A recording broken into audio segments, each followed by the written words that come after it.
My husband looked me dead in the eye at my own Thanksgiving table and humiliated me in front of his entire family. His daughter had just insulted my home and my cooking, and when I politely told her to watch her tone, he slammed his hand down so hard, the crystal wine glasses rattled. "She is not your daughter, Camille," he snapped in front of everyone. "Do not correct her." I looked at the smug smile on his 19-year-old daughter's face, then at my sister-in-law trying to hide her victorious smirk. I did not yell or cry, I simply took a sip of my wine, smiled calmly, and said, "You are absolutely right, Terrence. She is not." I had no idea that simple realization would lead me to log into my bank accounts that very night and systematically dismantle their entire lives. Before I continue this story, let me know where you are watching from in the comments below. Hit like and subscribe if you have ever had to remind someone exactly whose dime they were living on. Growing up in Atlanta, I was taught that family and hard work were the two unbreakable pillars of a successful life. My name is Camille. I am 35 years old and the founder of one of the top boutique public relations firms in the Southeast. I built my company entirely from the ground up. I started with a rented laptop in a tiny studio apartment managing crisis communications for local businesses, and through sheer grit, grew it into a multi-million-dollar enterprise representing high-profile clients. The success allowed me to buy my dream home in a prestigious gated community in Buckhead. It is a sprawling six-bedroom estate with floor-to-ceiling windows, a custom chef kitchen, and a backyard oasis that looks like a private resort. I had the career, the house, and the financial security I had always dreamed of. But like many women who build their empires alone, I deeply wanted a big, warm family to share it with. That desire for connection was my only vulnerability, and my husband Terrence knew exactly how to exploit it. Terrence and I had been married for 3 years. He was 39, undeniably handsome, charming, and worked in commercial real estate.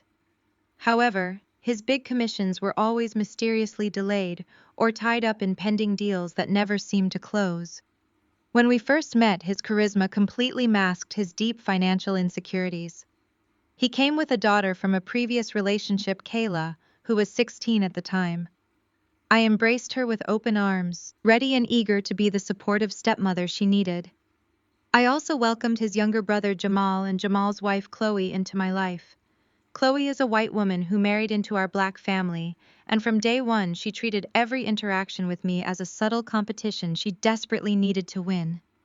I wanted that bustling family dynamic so badly that I completely ignored the glaring red flags waving right in front of my face. The financial boundary lines blurred almost immediately after our wedding. Terrence moved into my estate. I paid the mortgage. I paid the utilities.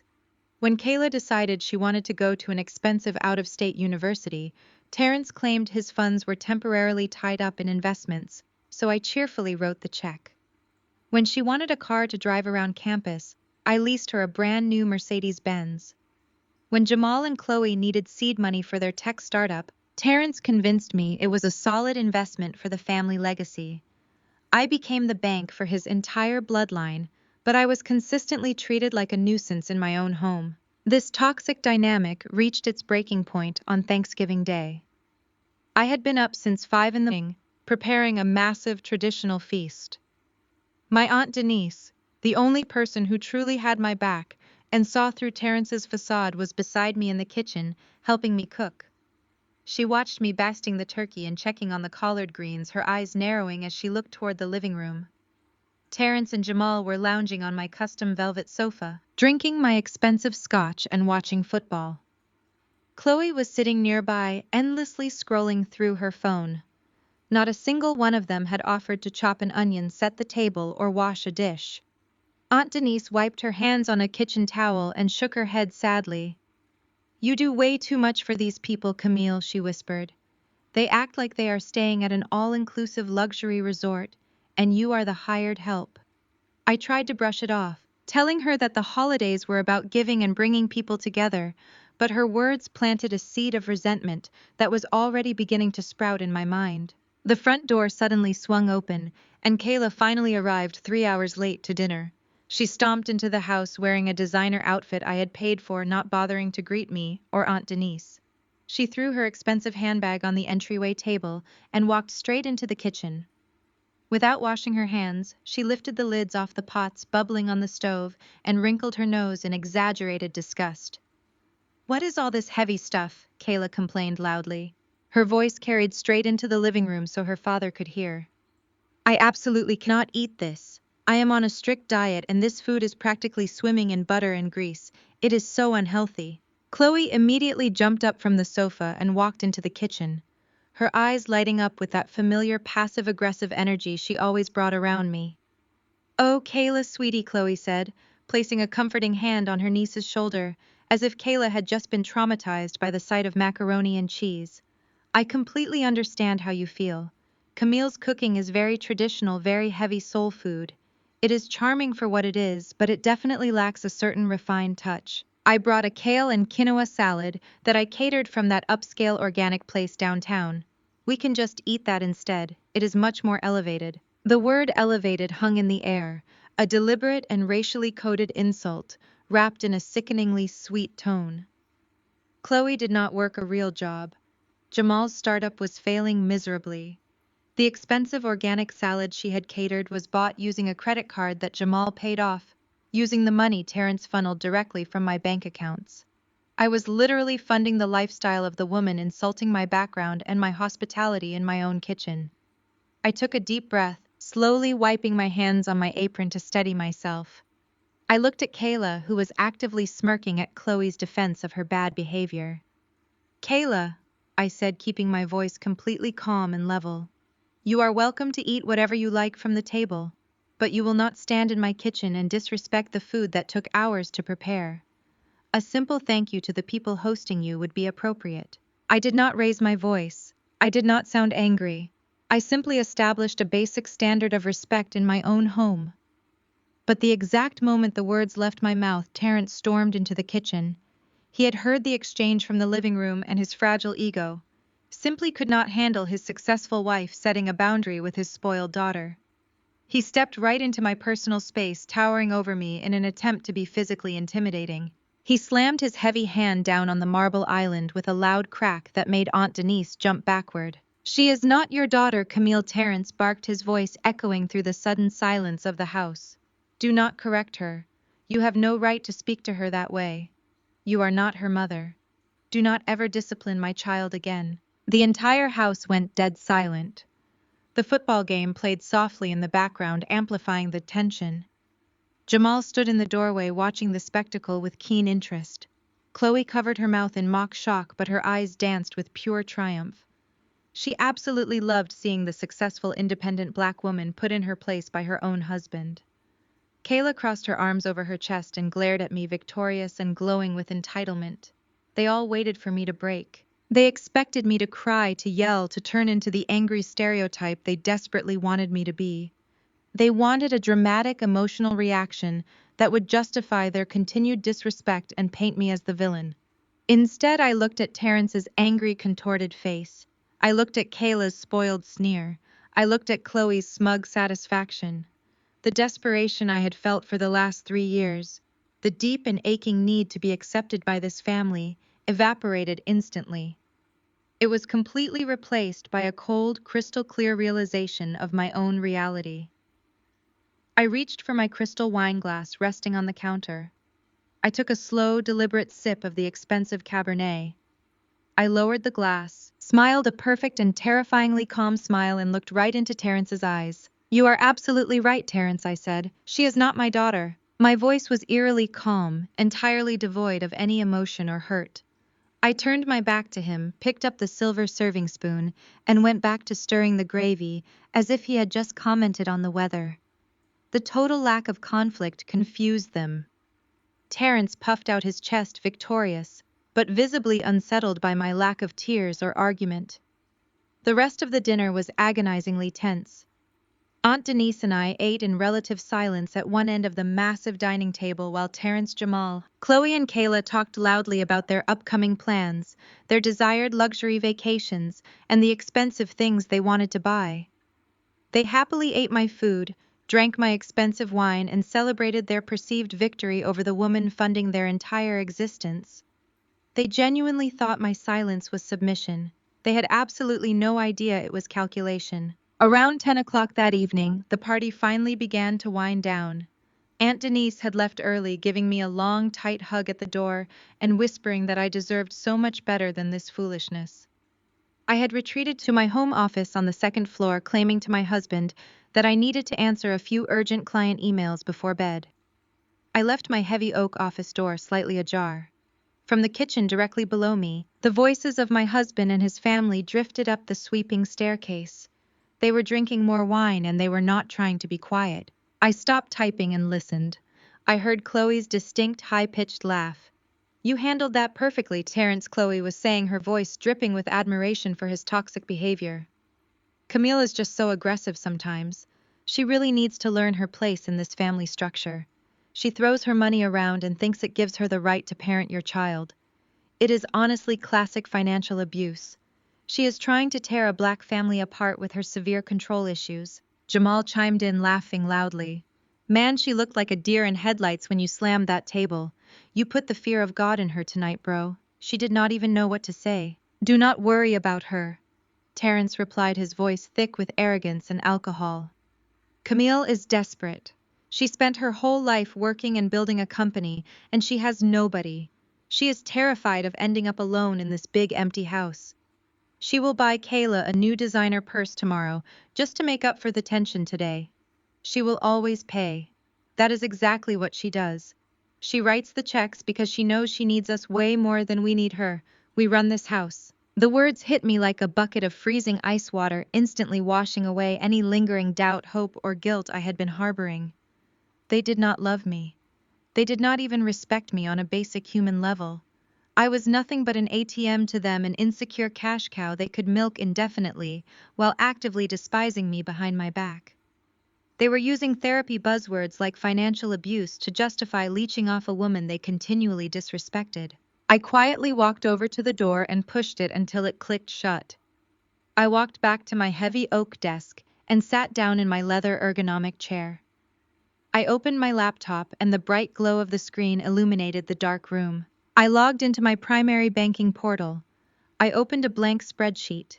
It was time to find out exactly how much my desperate desire for a family had cost me. I started pulling the numbers line by line. Kayla's out-of-state university tuition was $45,000 a year, paid in full from my personal accounts. The lease on Kayla's Mercedes-Benz was $800 a month, automatically drafted from my checking. Her monthly allowance, transferred directly to her student debit card, was $2,000. Then I looked at the joint account Terrence and I shared. It was an account I diligently deposited $10,000 into every single month to cover our household expenses and potential emergencies. I pulled the transaction history for the last 12 months. The screen revealed thousands of dollars funneled directly to Jamal's failing tech startup under the guise of business investments. Thousands more were spent on Chloe's luxury spa days, expensive dinners, and designer clothes. Terrence had not contributed a single dime of his own money to that joint account in over 6 months. He was living entirely off my labor while telling his family that I was the one desperate for their presence. I stared at the spreadsheet until the numbers blurred. The sheer volume of my own money being used to finance the very people mocking me in my own kitchen was absolutely staggering. I had built a public relations empire by controlling the narrative, by protecting my powerful clients from exploitation, and by always seeing 10 steps ahead of the competition. Yet I had let myself become the biggest mark of all. I had let a mediocre man and his incredibly entitled family strip me of my dignity simply because I wanted a holiday dinner table filled with people. But Terrence had made one fatal error tonight. He had firmly reminded me of my legal and biological boundaries. "She is not your daughter." He was exactly right. And Jamal was not my brother. Chloe was not my sister. Terrence was my husband, but he was acting like a parasite feeding off a host. I looked at the digital clock on my computer screen. It was 11:30 at night. By 8 o'clock tomorrow morning, the luxurious world they had grown so accustomed to would completely collapse. I saved the spreadsheet to my encrypted drive. I poured myself another glass of wine, sitting alone in the dark office, listening to the muffled laughter still echoing from the floor below. Laugh while you can, I thought to myself, because the Bank of Camille is officially and permanently closed. The sun rose over Atlanta, casting a crisp, bright light across the hardwood floors of my home office. It was exactly 8 o'clock on Black Friday morning. While millions of people were lining up outside department stores or sleeping off their turkey comas, I was wide awake, sipping black coffee and staring at my glowing laptop screen. The house was dead quiet. Terrence was still upstairs in the master suite, snoring heavily under the Egyptian cotton duvet I had purchased. Kayla was asleep in the guest wing, no doubt resting up for her highly anticipated Black Friday shopping spree at Phipps Plaza with her sorority sisters.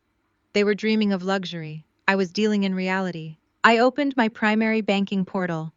The interface loaded, displaying the joint checking account Terrence and I shared. The balance sat at a comfortable $12,412. 10,000 of that was the monthly deposit I had made just 2 days prior to cover the mortgage, the landscaping, the pool maintenance, and the private security patrol for our gated community. I clicked on the transaction history, filtering by deposits made under Terrence's name for the entire calendar year. The screen refreshed. No results found. He had not contributed a single penny to the roof over his head in 12 months. He had, however, swiped the debit card linked to this account for expensive lunches, premium golf club memberships, and cash withdrawals that always seemed to coincide with Jamal and Chloe needing a bailout. I did not feel angry anymore. Anger is an unpredictable emotion that leads to sloppy mistakes. I felt absolute surgical precision. I initiated a transfer. I moved exactly $10,000 out of the joint checking and routed it directly back into my private individual account.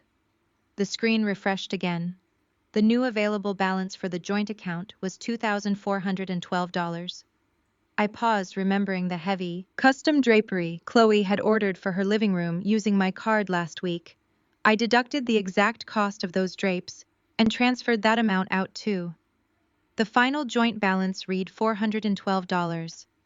That was the true, unvarnished measure of Terrence's financial empire. I left it there. It was his money after all. Let the man who runs this house run it on $400. Next tab, my American Express Platinum portal. I navigated straight to the account management dashboard and clicked on authorized users. Kayla's name sat there gleaming in bold digital font, a testament to my misguided attempt to buy her affection. I had given her that card for emergencies, which she immediately interpreted as unrestricted access to luxury cosmetics, fine dining, and concert tickets. I hovered my cursor over the Remove User button.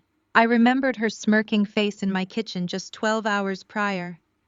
I remembered Terrence slamming his hand on the marble island, demanding I respect a teenager who fundamentally disrespected me.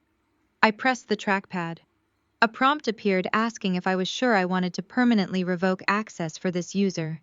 I clicked confirm. The page refreshed. Kayla's name vanished. The heavy metal card sitting inside her designer purse down the hall was now nothing more than a useless, deactivated piece of scrap. I felt a deep physical wave of relief wash over my chest. The cord was cut. I was not done. I moved to the automated transfers section of my checking account. Every first of the month, a scheduled direct deposit of $2,000 was routed to Kayla's university debit account. It was her walking around money meant for groceries and gas, though she mostly used it for bottle service at upscale lounges. I hit cancel. The system asked for a reason. I typed "not my daughter" and hit submit. I kept going down the list. There was the automatic payment for the exclusive boutique gym Chloe frequented, which Terrence had somehow attached to my routing number because Chloe claimed she needed a safe space for her wellness journey. Cancelled. There was the recurring bi-weekly transfer to Jamal's business account, conveniently coded as consulting fees, even though Jamal had never consulted on a single PR campaign in his life. Cancelled. Every single financial artery that connected my hard-earned money to their unearned entitlement was systematically severed. I spent 45 minutes dismantling the entire financial ecosystem they had built on my back. When I finally closed my laptop, the silence in the office felt different. It felt like freedom. I stood up, stretched my legs, and walked downstairs to the kitchen. The remnants of yesterday's feast were neatly packed away in the massive double-door refrigerator. The house smelled faintly of cinnamon and roasted turkey. I poured myself another cup of coffee and leaned against the marble island, tracing the spot where Terence had slammed his hand. Heavy footsteps echoed on the sweeping staircase. Terence walked into the kitchen wearing silk pajama pants, stretching his arms above his head and yawning loudly. He looked completely at ease, the picture of a satisfied man who believed he had successfully dominated his household. He walked over to the coffee maker, poured himself a mug, and turned to look at me.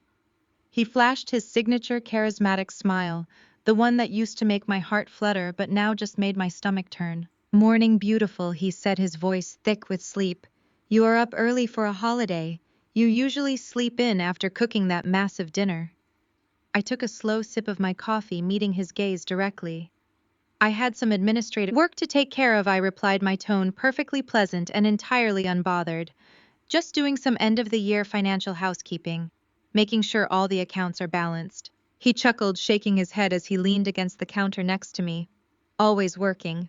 That is why you are the best at what you do. Just make sure you take some time to relax today.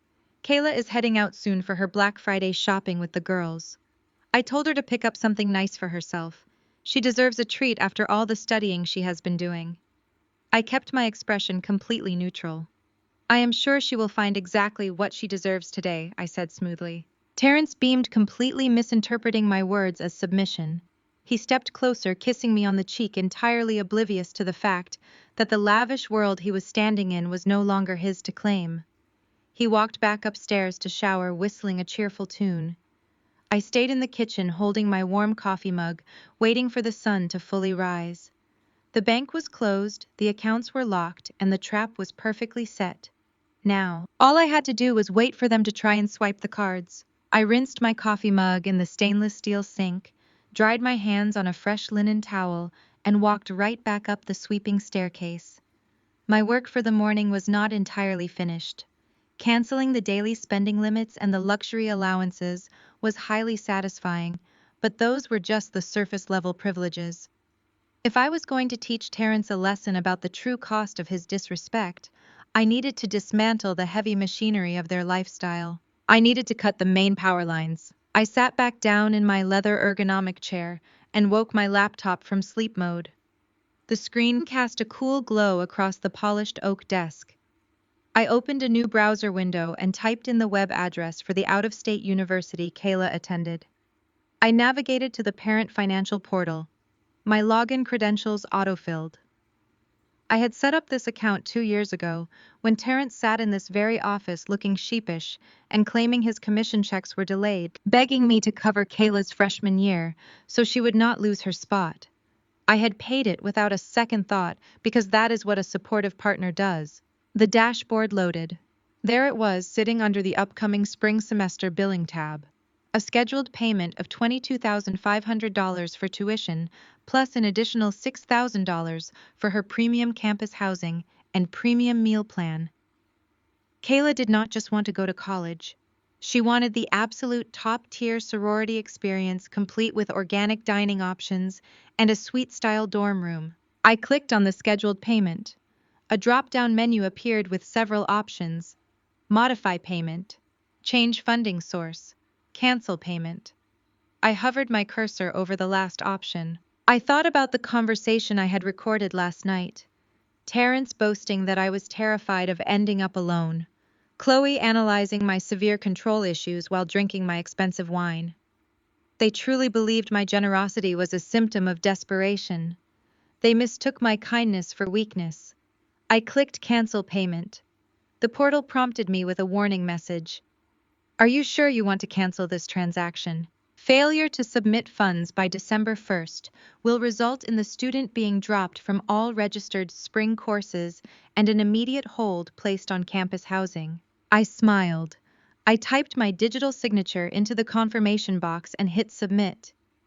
The screen flashed a green checkmark. Transaction successfully canceled.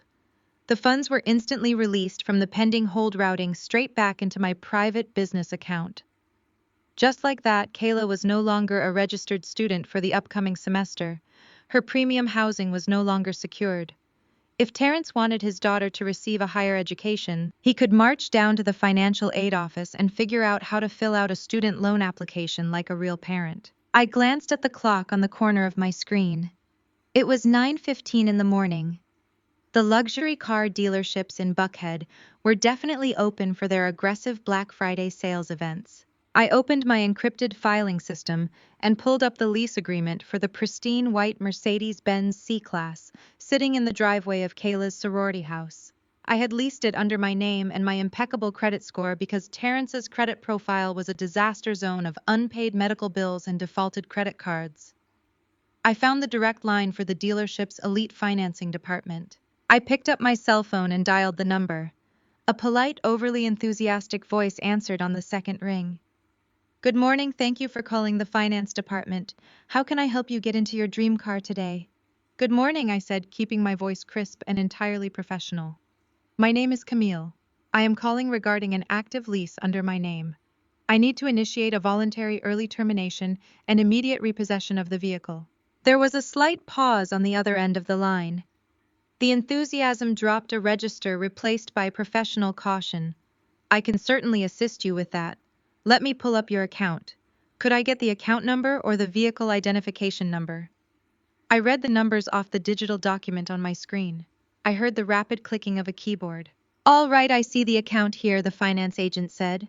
"The white C-Class. I do need to inform you that terminating a lease this early in the contract will incur significant early termination fees, plus the cost of the vehicle recovery. It is usually much more cost-effective to bring the car into the lot yourself or ride out the lease." "I am fully aware of the penalty fees," I replied smoothly. "You can charge the early termination penalty directly to the primary American Express card you have on file. I want the lease closed today. As for the vehicle recovery, the car is currently parked at the sorority house on campus. I will email you the exact address and the gate code right now. I want a tow truck dispatched immediately to collect it." Another pause. It was highly unusual for a client with a flawless payment history to request an immediate penalized repossession of a luxury vehicle on a holiday morning. But in the world of high-end public relations, I was used to giving instructions that left no room for debate. "I understand," the agent finally said, his tone shifting to pure business. "If you are authorizing the penalty fees to the card on file, we can dispatch our recovery team within the hour. They will secure the vehicle, and we will email you the final closure documents by this afternoon." "Perfect," I said. "Thank you for your prompt assistance. Have a wonderful holiday weekend." I hung up the phone and set it gently on my desk. The financial guillotine had fully dropped. In the span of an hour and a half, I had completely dismantled the fake wealth Terrence had draped over his daughter. I had stripped away the tuition, the housing, the luxury vehicle, and the limitless spending power. They were utterly exposed. I stood up from my desk and walked over to the large bay window of my office, looking out over the manicured lawns of my estate. The morning sun was bright and cold. I felt a profound sense of peace settling deep into my bones. I had spent years pouring my hard-earned resources into a bottomless pit of entitlement and disrespect. I had exhausted myself trying to buy my way into a family structure that only saw me as a host to feed upon. Now the absolute reality of their situation was rushing toward them at breakneck speed. Somewhere across town, a tow truck driver was receiving an active dispatch order for a white Mercedes. Somewhere in a luxury boutique, a cashier was about to run a deactivated metal card. I crossed my arms and watched the wind rustle the leaves of the grand oak trees in my front yard. I did not have to do anything else. The trap was set, the safety nets were gone, and gravity was about to do all the heavy lifting. All I had to do was wait for my phone to ring. It did not take long. Less than 45 minutes after I closed the laptop, my phone lit up. It was not a phone call, not yet. It was a push notification from the American Express mobile app. The banner flashed across my locked screen, bright and demanding attention. Transaction declined.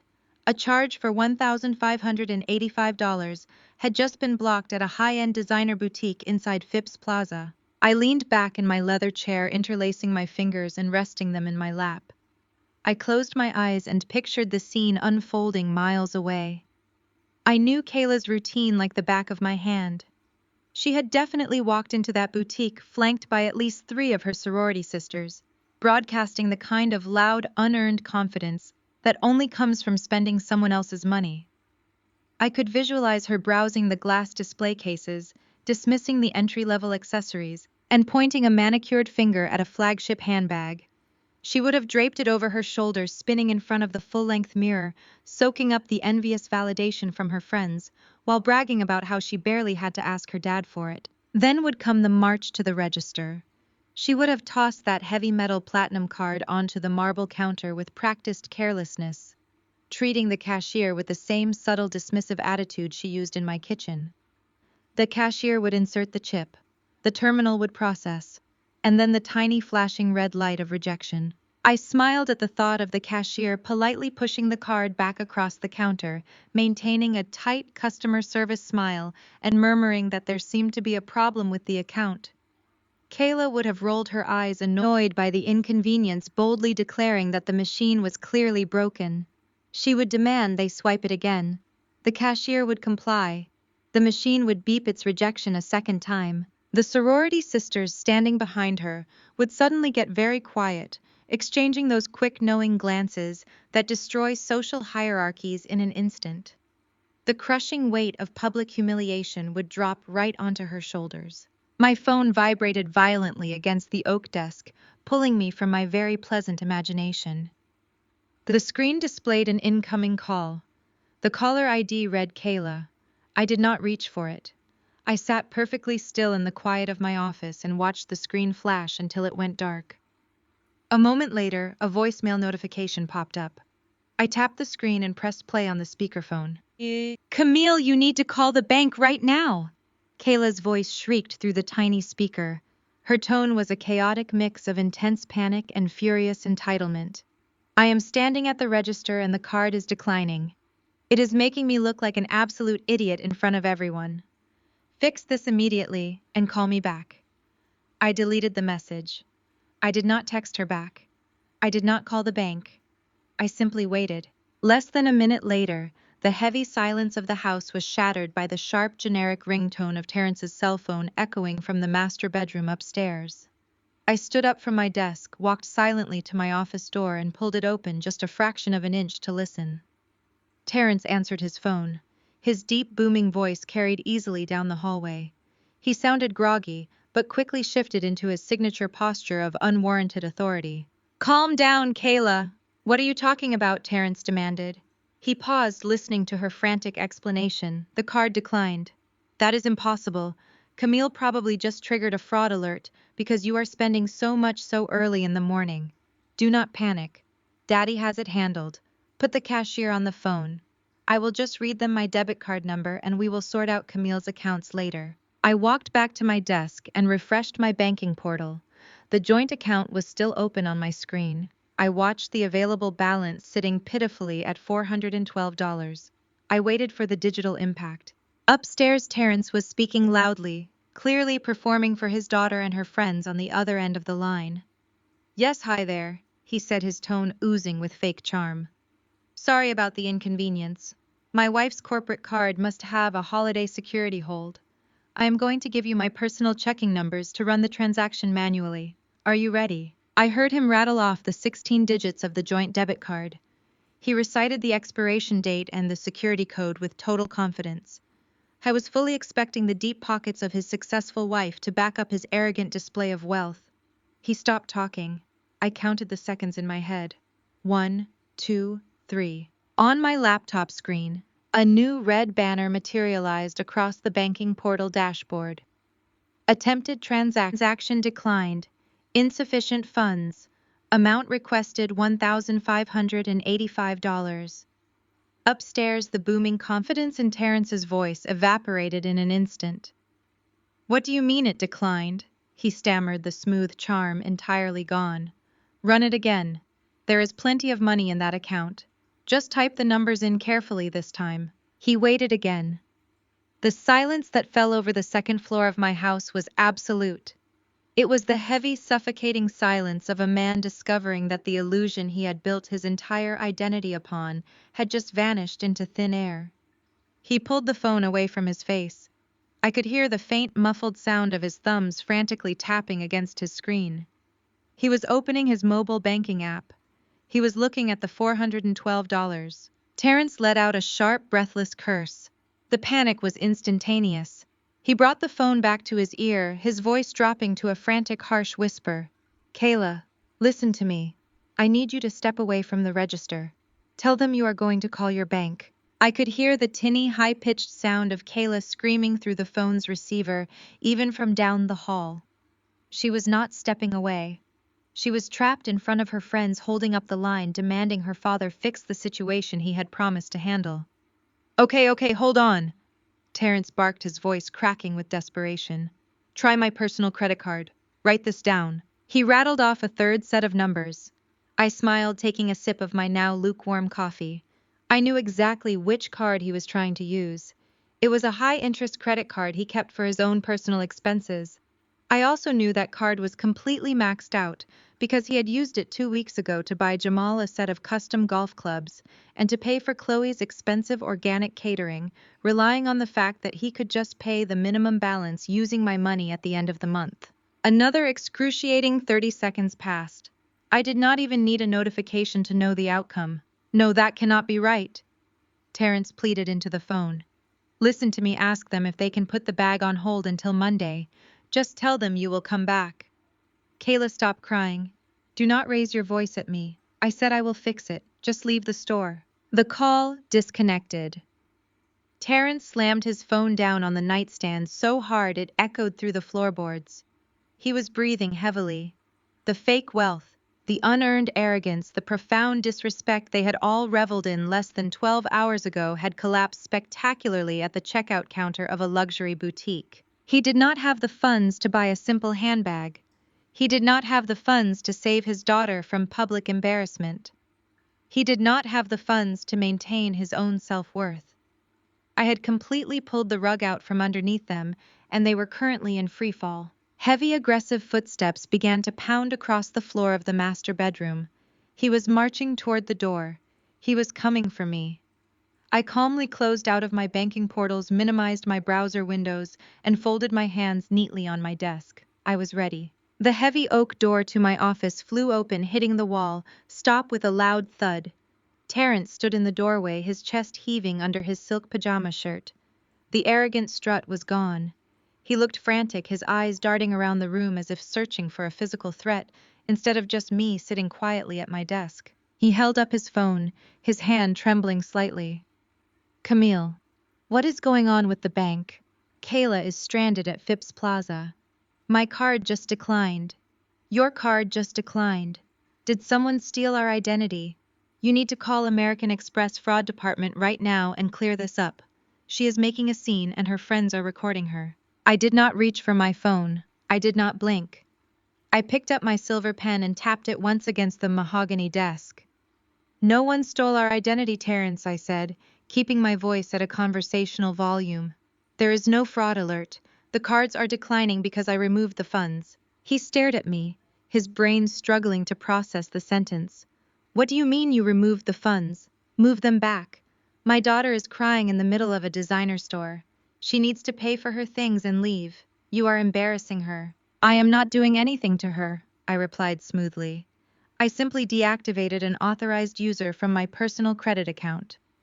I also transferred my monthly household contribution out of our joint checking. I left you the $412 you had in there. If you want to buy your daughter a $1,500 handbag, you are more than welcome to use that. The color drained from his face. He stepped fully into the office, the realization slowly washing over his features. You locked the accounts. Over what? Over a stupid argument about turkey and quinoa. Are you actually insane, Camille? You are having some kind of manic episode. Turn the cards back on right now before you cause permanent damage to this family. Before I could dissect the absolute audacity of him calling my financial boundaries a manic episode, his cell phone rang again. The sharp ringtone sliced through the heavy tension in the room. He looked down at the screen. It was Kayla again. He answered it instantly, putting it on speakerphone, perhaps thinking that hearing his daughter cry would guilt me into submission. He held the phone out between us like a weapon. Dad, you need to get over here right now, Kayla shrieked. Her voice was entirely devoid of its usual spoiled drawl. She was absolutely hysterical, gasping for air between her words. Terrence softened his voice, trying to play the hero. Sweetheart, Daddy is fixing it. I am handling Camille right now. Did you put the bag on hold? Just get an Uber back to the house and we will sort out the shopping later. I am not at the mall, she screamed, the audio crackling through the speaker. I got a ride back to campus. Dad, you have to do something. There is a tow truck in the driveway of the sorority house. They have my car. They are hooking up the Mercedes. Terrence froze. His eyes locked onto mine, wide with raw terror. What do you mean they have the car? The driver said the lease was terminated. Kayla sobbed, her voice breaking into an ugly guttural cry. He has the paperwork. He said the primary leaseholder authorized an immediate voluntary repossession. All my sisters are standing on the porch watching this happen. Everyone is recording me. Dad, they are dragging my car onto the flatbed. You have to pay him. Give him a credit card. Tell him to stop. I cannot be seen like this. Through the speaker, I could hear the loud mechanical grinding of the tow truck winch winding the cable. I could hear the heavy chains clanking against the pavement. It was the beautiful industrial sound of accountability. Terrence dropped the phone to his side, leaving the speakerphone on. He stared at me like he was looking at a monster. You canceled her car lease. You called a tow truck to her campus on Black Friday. I terminated a financial liability. I corrected him, my voice colder than ice. The dealership was very accommodating. They even waived the dispatch fee because I paid the early termination penalty up front. You are evil, Terrence roared, stepping toward my desk. His fists were balled at his sides. You are a vindictive, evil woman. You are ruining a 19-year-old girl's life because she hurt your feelings. You are going to call that driver right now and tell him to drop that car. You are going to buy that vehicle outright. I leaned forward, resting my forearms on the desk. You slammed your hand on my kitchen counter last night, Terrence. You humiliated me in front of your brother and his wife. You looked me in the eye and demanded I never discipline your child. You told me she is not my daughter. I was angry. He stammered, his defense instantly weakening as he realized I was quoting his exact words. I was just trying to keep the peace. You know how she gets. You cannot hold that against me. I am not holding anything against you, I said, maintaining absolute eye contact. I am agreeing with you. I took your words to heart. She is not my daughter. Therefore, I should not be paying for a stranger's luxury vehicle. I should not be paying for a stranger's designer handbags. And I certainly should not be paying $22,500 for a stranger's spring semester tuition. The blood completely left his face. He looked like he was going to pass out. What did you just say? I logged into the university portal this morning, I stated clearly. I canceled the scheduled payment for the spring semester. Her enrollment is officially dropped. Her premium housing is canceled. The funds have been returned to my private business account. On the speakerphone, Kayla was still screaming. Dad, Dad, they are pulling away. The truck is leaving. Dad, do something. You promised you had money. You promised me you would take care of this. Terrence looked at the phone in his hand, then back at me. He was completely paralyzed. The facade he had spent 3 years building had been demolished in less than 2 hours. He had no money. He had no power.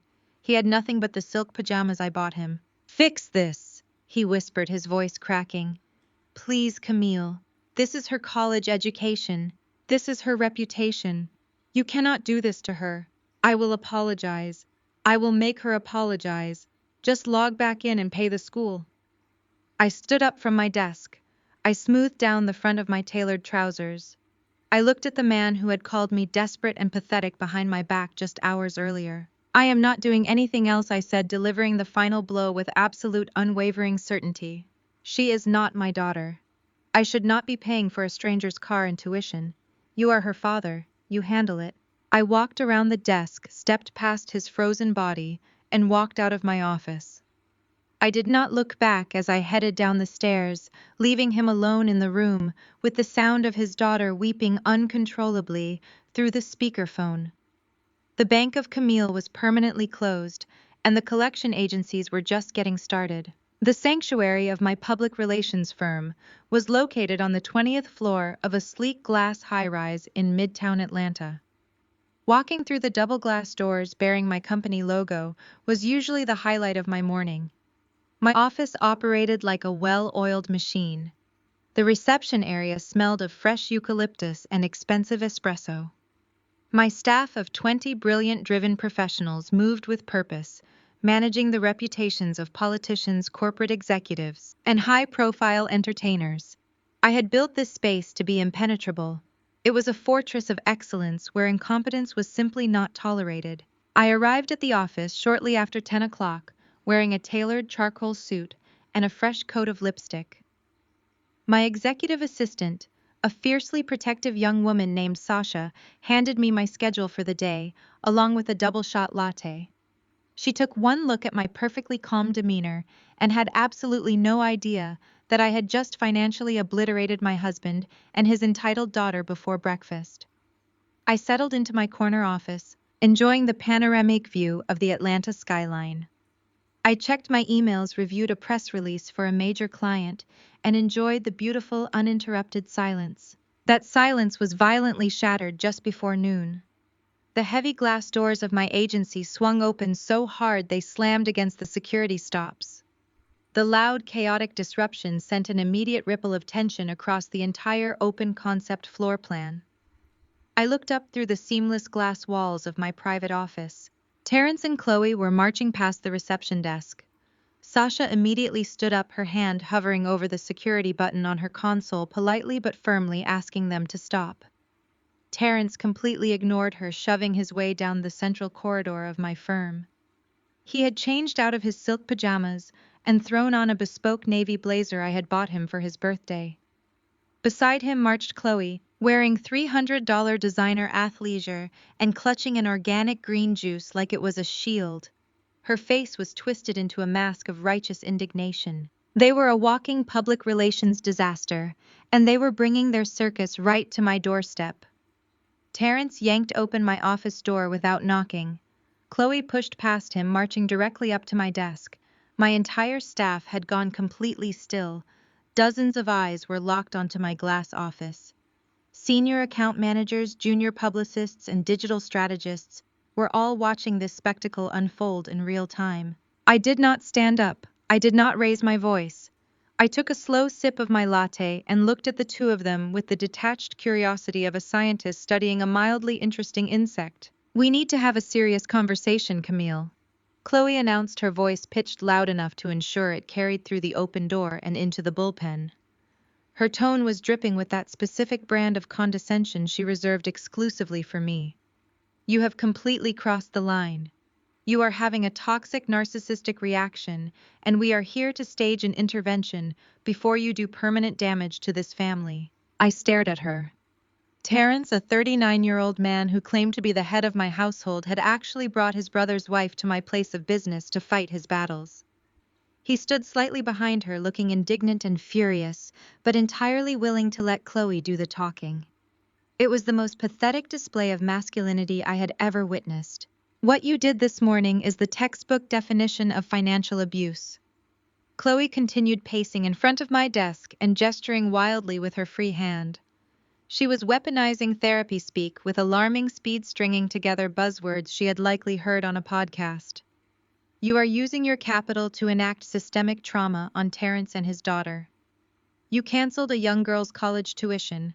You repossessed her car. You are weaponizing your wealth to assert dominance over your husband because of your own unhealed attachment issues.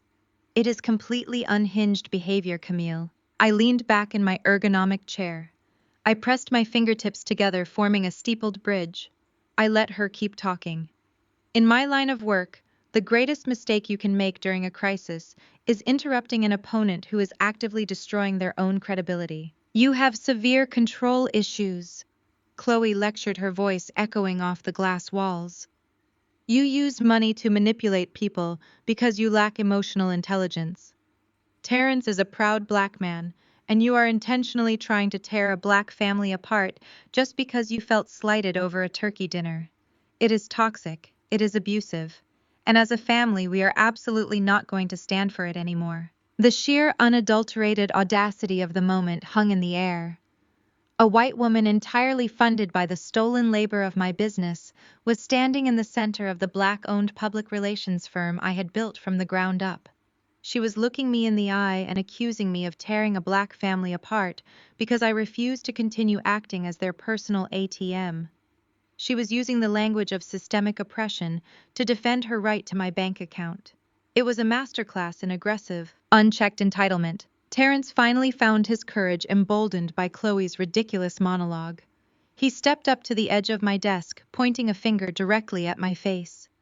"You are going to fix this right now, Camille," he demanded, trying to sound authoritative but failing miserably. "You are going to call American Express and reinstate Kayla's card. You are going to pay the university, and you are going to get her car back before the end of the day. You made your point. You threw your little temper tantrum. But it stops here. You are not going to humiliate me in front of my daughter. Turn the accounts back on before things get really ugly for you." Outside my glass walls, my staff was exchanging wide-eyed glances. Sasha was holding her desk phone, catching my eye and waiting for my signal to call building security. I gave her a subtle shake of my head. I did not need security. I was not in danger. I was simply watching two people eagerly walk into a trap they did not even know existed. They genuinely thought public pressure would force me to fold. They assumed that because I was a professional who managed reputations for a living, I would be absolutely terrified of a scene in my own office. They thought the threat of embarrassment would make me pull out my checkbook and apologize. They forgot that I managed crises for a living. I did not fear confrontation. I orchestrated it. I let the heavy silence stretch out for 10 excruciating seconds. I let them stand there breathing heavily, completely convinced they had just delivered a devastating checkmate. Then I slowly stood up from my chair. I smoothed the lines of my tailored suit skirt. I looked at Terrence's pointing finger, then shifted my gaze to Chloe's smug, victorious face. The time for sitting quietly and absorbing their disrespect was officially over. "Let us get one thing absolutely clear. Chloe," I began, keeping my voice perfectly pitched. It was low enough that it would not carry through the glass walls of my office, but sharp enough to cut straight down to the bone. "Do not ever walk into my place of business, a black-owned enterprise that I built from the ground up with my own two hands, and attempt to lecture me about tearing a black family apart. You do not have the range, you do not have the lived experience, and you absolutely do not have the right." Chloe stood frozen. Her smug, self-righteous smile faltered instantly. She opened her mouth to interrupt, reflexively reaching for another buzzword to defend herself, but I held up a single manicured finger. The gesture silenced her on the spot. "You want to talk about systemic trauma and financial abuse?" I continued, stepping out from behind my desk to close the distance between us. "Let us talk about your green juice." I pointed at the plastic cup trembling in her grip. "That juice was bought with a credit card paid off by my public relations contracts. Those $300 designer leggings you are wearing to stage this ridiculous intervention, paid for by the crisis management campaign I ran last month for a real estate developer. That exclusive boutique wellness gym you frequent 5 days a week to heal your supposedly unhealed attachment issues. Funded entirely by the sweat off my back. You are a guest in my financial house, Chloe, and you have severely overstayed your welcome." Chloe looked like she had just been slapped across the face. The color drained from her cheeks, leaving her pale and wide-eyed. She darted a desperate look toward Terrence for backup, expecting the man of the house to shield her from consequences like he always did. But Terrence was suddenly very quiet, staring at the floor. "You masquerade as an ally," I said, my tone remaining dangerously calm. "But you are nothing more than a parasite wearing therapy buzzwords to justify leeching off a black woman's labor. You despise my background. You mock my traditional food in my own kitchen. You insult the home I provided for you. Yet you happily and greedily siphon my wealth to fund your faux luxury aesthetic. Do not ever speak to me about asserting dominance. You are only standing in this office breathing my air because I allowed you through the security doors." I turned my attention away from her, entirely dismissing her existence, and focused on the man I married. Terrence had physically shrunk. The aggressive bluster that had fueled his march through my lobby was draining out of him by the second. He realized that the audience outside my glass walls was still watching his every move, and his shield of unearned authority had just been utterly decimated. "As for you," I said, walking back around my desk and opening the heavy top drawer. I reached inside and pulled out a crisp, thick manila folder. I tossed it onto the center of the mahogany desk. It landed with a satisfying authoritative thud. "You want to talk about fixing things? Pick that up." Terrence hesitated. His chest was rising and falling rapidly. He reached out with a shaking hand and opened the folder. Inside was the meticulously detailed spreadsheet I had generated at midnight while he was downstairs laughing at my expense. The numbers were bolded, categorized, and highlighted in aggressive neon yellow. "Read the bottom line, Terrence," I instructed. He stared at the paper. His eyes scanned the columns, tracking the thousands of dollars pouring out of my accounts to sustain his illusion of success. He swallowed hard, a bead of sweat forming at his temple. He did not speak. "Read it aloud." I demanded, my voice dropping an octave, carrying the full weight of my authority. "Since you felt comfortable enough to storm into my agency, disrupt my staff, and shout orders at me, you should feel entirely comfortable reading the raw data to the room." "Camille, this is not the place," he muttered weakly, his eyes darting toward the glass walls where my senior publicists were watching. "I will read it for you then," I said, leaning against the edge of my desk and crossing my arms. "In the last 12 months, you have contributed exactly $0 to our joint checking account. $0 to the mortgage of the estate you proudly invite your friends over to enjoy. $0 to the utilities. Conversely, I have funneled over $40,000 to your brother's failing tech startup. Line 42 shows $3,000 for a couples retreat in Sedona, for Jamal and Chloe, paid by me. I have spent $80,000 on your daughter's tuition and her luxury car lease. I have spent thousands more to cover the personal high-interest credit card you used to play sugar daddy to your extended family." Terrence flinched as if I had physically struck him. "You told your brother and your sister-in-law last night that I am desperate for a family," I stated smoothly, watching the pure terror register in his eyes as he realized I had heard every single word of his drunken kitchen monologue. "You told them I would always pay because I am terrified of being alone in my big empty house. You told them you run my house." I took a slow, deliberate breath.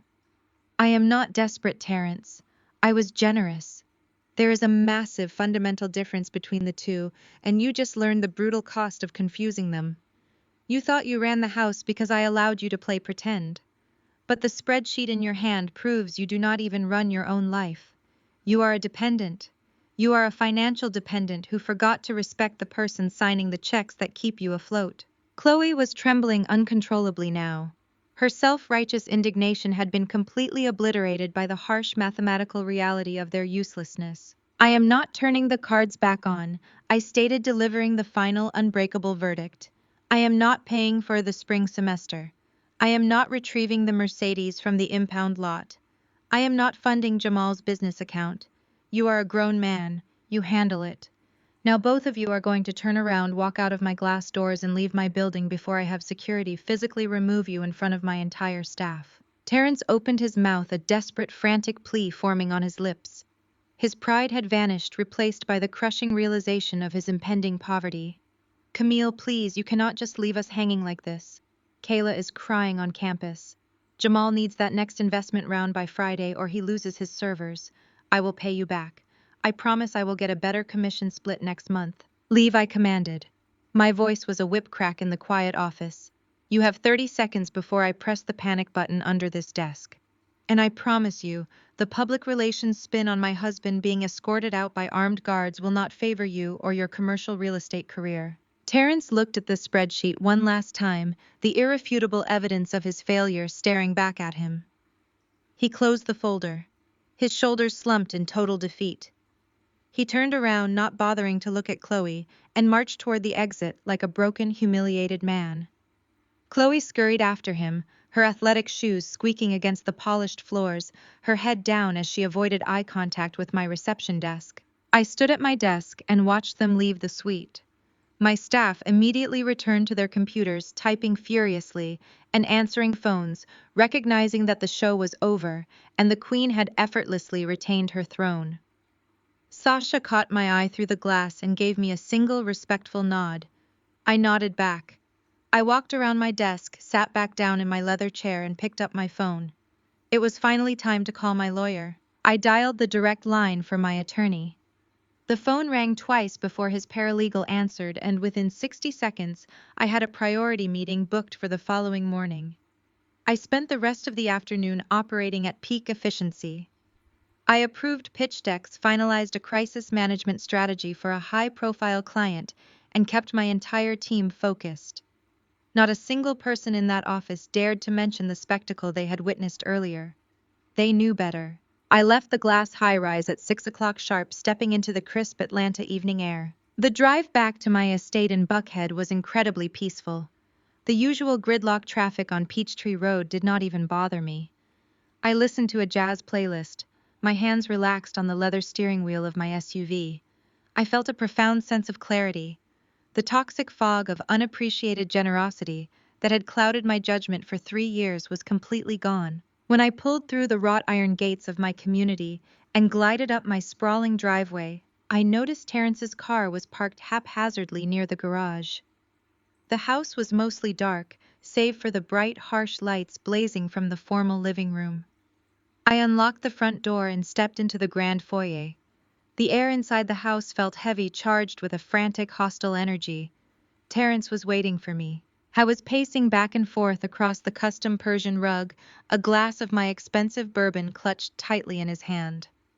The pathetic, defeated man who had scurried out of my office hours ago was entirely gone. In his place stood a man who had clearly spent the entire afternoon letting his bruised ego fester. He had undoubtedly been on the phone with Jamal and Chloe, hyping himself up, building a new narrative where he was the victim and I was the tyrant. He had dropped the groveling nice guy act entirely. "You think you are so smart?" he spat the moment I walked into the room. His voice was loud, dripping with venom. "You think because your name is on the mortgage and the bank accounts that you hold all the power. You think you can just cut off my daughter and embarrass me in front of your employees and face absolutely zero consequences." I set my designer tote bag on the entryway table. I slipped off my heels and placed them neatly by the door.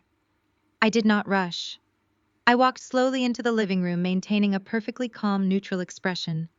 "I am not thinking about consequences, Terrence," I replied smoothly. "I am thinking about the fact that you are currently drinking a $200 bottle of bourbon that you did not pay for." He slammed the crystal glass down on the side table. The amber liquid splashed over the rim, staining the coaster. "You are going to regret what you did today, Camille. I am not some charity case you can just discard when you throw a tantrum. I am your husband, and I know my rights." I crossed my arms and tilted my head, studying him. I was genuinely curious to see exactly how deep his delusion went. "Your rights," I echoed. "Please enlighten me."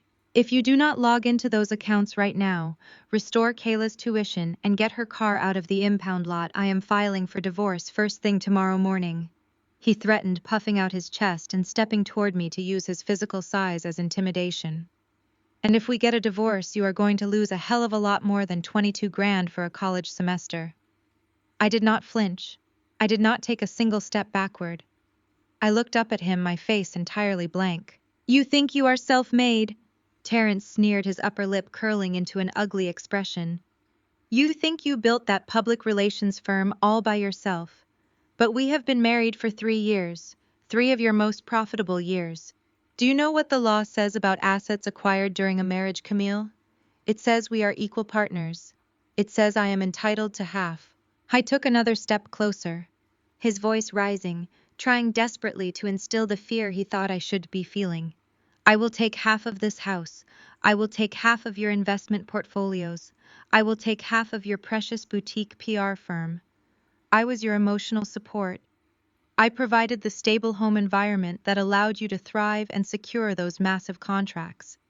My lawyers will argue that my presence was integral to your corporate success." The sheer audacity was almost breathtaking. This man who had not contributed a single utility payment, who had leached off my labor to fund his brother's failed business, was now claiming he was the emotional bedrock of my corporate empire. "And let us not forget about alimony. he continued, emboldened by my silence, mistaking it for fear. "I have grown accustomed to a certain lifestyle during this marriage. A luxury lifestyle. The courts do not look kindly on a high-earning spouse financially abandoning a partner who makes less. You will be paying me monthly spousal support for years. You will be funding my life, Jamal's business, and Kayla's education whether you want to or not.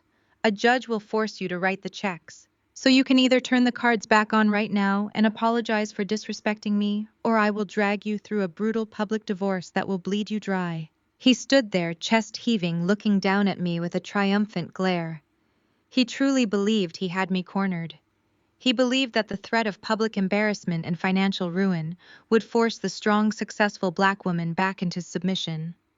He was banking on the outdated trope that I would rather pay a useless man to stay than face the stigma of a failed marriage. I let his words hang in the air.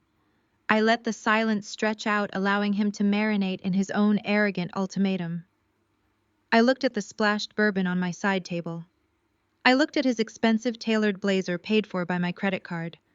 I processed every single threat he had just hurled at me. Then I laughed. It was not a loud, hysterical laugh. It was a soft, genuine, melodic chuckle that bubbled up from the back of my throat. It was the laugh of a woman who was looking at a toddler holding a plastic toy sword and demanding the surrender of an entire kingdom. Terrence's triumphant glare instantly shattered. His jaw tightened.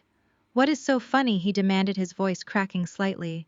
"I am telling you I will take half of everything you own." "You are going to take half of my firm," I repeated, shaking my head in mild amusement. "You are going to demand alimony to maintain a lifestyle you never contributed to. Terrence, you cannot even afford the retainer fee for a divorce attorney. How exactly are you going to drag me through a brutal legal battle when your personal checking account currently holds less than $500? Are you going to pay a high-powered litigator with Jamal's failed tech startup shares?" I took a step forward, closing the distance between us, totally unfazed by his physical presence. My voice dropped to a lethal, quiet whisper. "I am a public relations executive. I handle scandals that would make your head spin. I deal with ruthless corporate sharks every single day. Do you honestly believe I entered into a marriage with a man whose credit score was lower than his golf handicap without protecting my assets? Do you think I am that stupid?" "You are bluffing," he snapped, though the sweat on his forehead betrayed his panic. "Married is married. The law is the law. You cannot hide your money from a judge." I smiled warmly at him. "Go ahead and file Terrence. Call a lawyer tomorrow morning. In fact, borrow some money from Chloe to pay the consultation fee. File the papers and demand half my company. I highly encourage it. Because the discovery process is going to be incredibly illuminating for both of us." I turned away from him, completely dismissing his threat, and walked toward the sweeping staircase. I paused with my hand on the banister and looked back over my shoulder. "By the way," I added, my tone perfectly conversational, "since you are so confident about your legal entitlements, you should know I have a meeting with my attorney tomorrow at 9 o'clock. We are going to do a full forensic audit of our joint finances. I want to make sure I have a perfect record of every single dime you funneled to your brother. Have a good night in the guest room, Terrence. I am sure you have a lot of Googling to do." I walked up the stairs, my posture perfectly straight, leaving him standing frozen in the living room. He had tried to weaponize the legal system against me to force my compliance. He had tried to use the threat of a brutal divorce to keep his hands in my pockets. He did not realize that by daring me to look closely at our legal standing, he had just handed me the key to his absolute destruction. The heavy glass doors of my attorney's office swung open exactly at 9 o'clock the next morning. I walked into the reception area of Sterling and Cole, the most ruthless family law practice in Atlanta. My attorney Victor was a man who did not believe in amicable separations. He believed in total scorched earth victories. He was sitting at his massive conference table when I walked in, sipping a black espresso, a thick file already resting under his hands. I took my seat across from him. I did not need to offer any polite small talk. Victor had seen the emails I sent at 2 in the morning, containing the initial spreadsheets of Terrence's financial leeching. "Your husband has a very active imagination," Victor said smoothly, tapping the file. "I reviewed the threat he made to you last night regarding alimony and corporate equity. I took the liberty of pulling the original prenuptial agreement he signed 3 years ago. I wanted to refresh my memory on exactly how delusional he is currently being. Victor slid a heavy-bound document across the polished mahogany table. I looked down at Terrence's signature on the final page. As you requested before the wedding, Victor explained, leaning back in his chair. Your public relations firm, including all future valuation increases, is entirely firewalled. It is structured under a separate holding company that predates your marriage. He has zero claim to a single paperclip in your office. Furthermore, Section 4 explicitly outlines a total waiver of spousal support. In the event of a dissolution of marriage, neither party is entitled to alimony, regardless of any disparity in income or lifestyle adjustments. He signed away his right to your money the day before he put a ring on your finger. I smiled, tracing the ink of his signature. Terrence had been so desperate to secure his place in my luxury estate, so eager to lock down his access to my daily cash flow that he had barely skimmed the legal documents Victor had placed in front of him 3 years ago. He assumed that once we were married, he could manipulate me into ignoring the contract. He assumed my desire for a family would override my business sense. He told me last night that a judge would force me to maintain his luxury lifestyle, I said, leaning back and crossing my legs. He claimed he was the emotional bedrock of my corporate success. Victor actually let out a sharp, genuine laugh. A judge will toss him out of the courtroom so fast his head will spin. He leaves this marriage with exactly what he brought into it, which, looking at these joint account statements you sent me, is absolutely nothing. But that is not why I called you in for an emergency meeting this morning. Victor continued, his amusement vanishing instantly. He pushed a button on the intercom sitting on the conference table. Send her in, he instructed. The heavy wooden door opened, and a woman wearing wire-rimmed glasses walked into the room carrying an open laptop. This is Sylvia, Victor said. She is our lead forensic accountant. I asked her to do a deep dive into the corporate accounts tied to your LLC, just to ensure Terrence had not managed to attach his name to any peripheral business assets. What she found goes far beyond a simple divorce proceeding. Sylvia placed her laptop on the table and turned the screen to face me. She brought up a PDF of a commercial loan agreement. Mrs. Anderson. Sylvia began, keeping her tone completely clinical. During my audit of your business accounts, I flagged a massive cash injection that was routed into a secondary operating account affiliated with your PR firm exactly 4 months ago. It was a commercial business loan issued by a private lending group. The total amount borrowed was $150,000. My brow furrowed. I stared at the screen. I did not authorize any commercial loans, I stated firmly. My firm operates entirely in the black. We have zero corporate debt. I fund my expansions with liquid capital. I have never taken a loan from this lending group. Sylvia nodded, typing a few keys to scroll down to the bottom of the digital document. I know you did not authorize it, she said, because the funds did not stay in your operating account. Within 48 hours of the loan clearing, the entire $150,000 was wired to a separate external business account. She clicked another file, bringing up the wire transfer receipt. I leaned forward, my eyes scanning the destination details. The receiving account belonged to Next Gen Solutions. My blood ran cold. Next Gen Solutions was Jamal's tech startup, the same failing startup that Chloe constantly bragged about at my dinner table. I looked back at the commercial loan agreement on the screen. The borrower was listed as my public relations firm. The guarantor was listed as me. And sitting right there on the bottom line was my digital signature. I stared at the loopy script on the screen. It looked incredibly close to my actual signature. It had the same sharp angles on the capital letters. But it was not mine. I knew every contract I signed. I knew every piece of paper that crossed my desk. He forged my signature. I whispered the reality of the situation, slamming into my chest with the force of a freight train. My husband forged my signature to take out a $150,000 loan against my company to fund his brother's business. Victor leaned forward, resting his elbows on the table. He did. We tracked the IP address used to execute the digital signature. It traces directly back to the secure Wi-Fi network at your home address. The timeline coincides with a week you were in Los Angeles managing a client crisis. Terrence was home alone. He used your home office, accessed your corporate tax identification numbers, and secured a commercial loan using the stellar credit rating of your PR firm. The silence in the conference room was absolute. I sat perfectly still, processing the magnitude of what I was looking at. Terrence had not just been leeching off my personal accounts. He had not just been swiping my debit cards for expensive lunches and golf clubs. He had actively jeopardized the corporate entity I had spent a decade building. He had saddled my company with 6 figures of debt to bankroll Jamal and Chloe's pathetic delusion of being tech entrepreneurs. They had all known. Terrence, Jamal, and Chloe. They had all been sitting in my kitchen last night drinking my wine, mocking my cooking and laughing about my supposed desperation, fully aware that they had stolen $150,000 from me. That was why Chloe was so fiercely protective of Terrence's dominance. That was why Jamal was constantly inflating his brother's ego.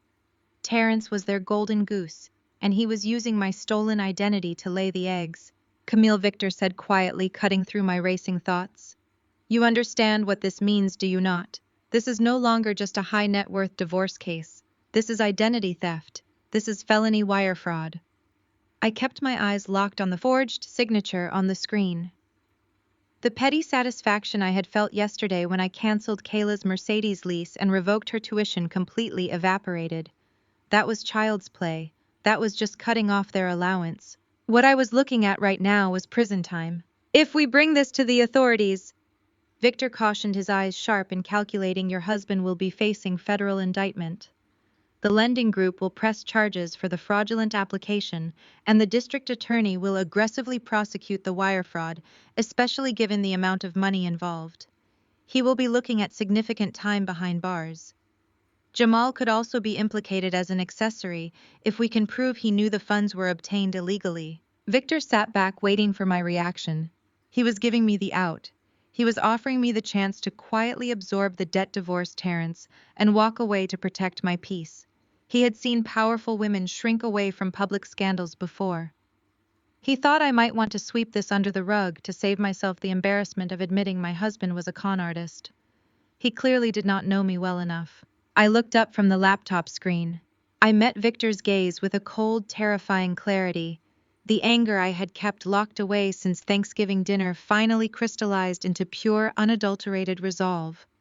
Print the loan documents, I commanded, my voice steady and completely devoid of mercy. Print the wire transfer receipts.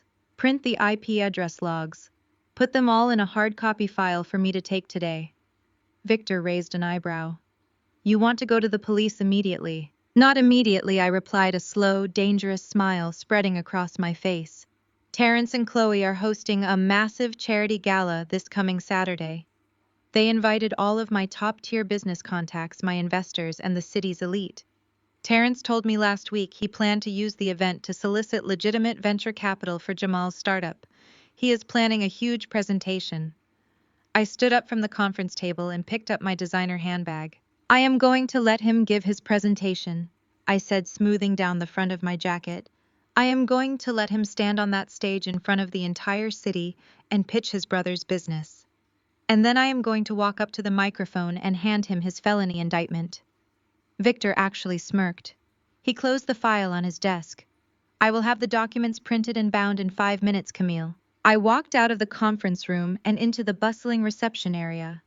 The gloves were officially off. Terrence thought he could threaten me with a divorce. He was about to find out that a divorce was the absolute least of his problems. The next 4 days were a masterclass in psychological warfare. I returned home from the law office and packed a single overnight bag. I told Terrence I was staying at a boutique hotel in Buckhead for the remainder of the week to give us both space to cool down. He took that as an absolute victory. In his arrogant, narrow mind, my retreat meant I was intimidated. He genuinely believed his threat of a brutal divorce had sent me running to lick my wounds. He thought I was hiding in a hotel room, terrified of losing him, desperately trying to figure out how to salvage my marriage. In reality, I was operating out of a luxury suite, sipping room service champagne and coordinating with Victor's paralegal to finalize the documentation of his felony wire fraud. Terrence and Chloe had spent the last 3 months planning a high society charity gala. They called it the Innovate Atlanta Initiative. The marketing materials claimed it was a benefit to fund technology programs for underprivileged youth. The truth was far more sinister.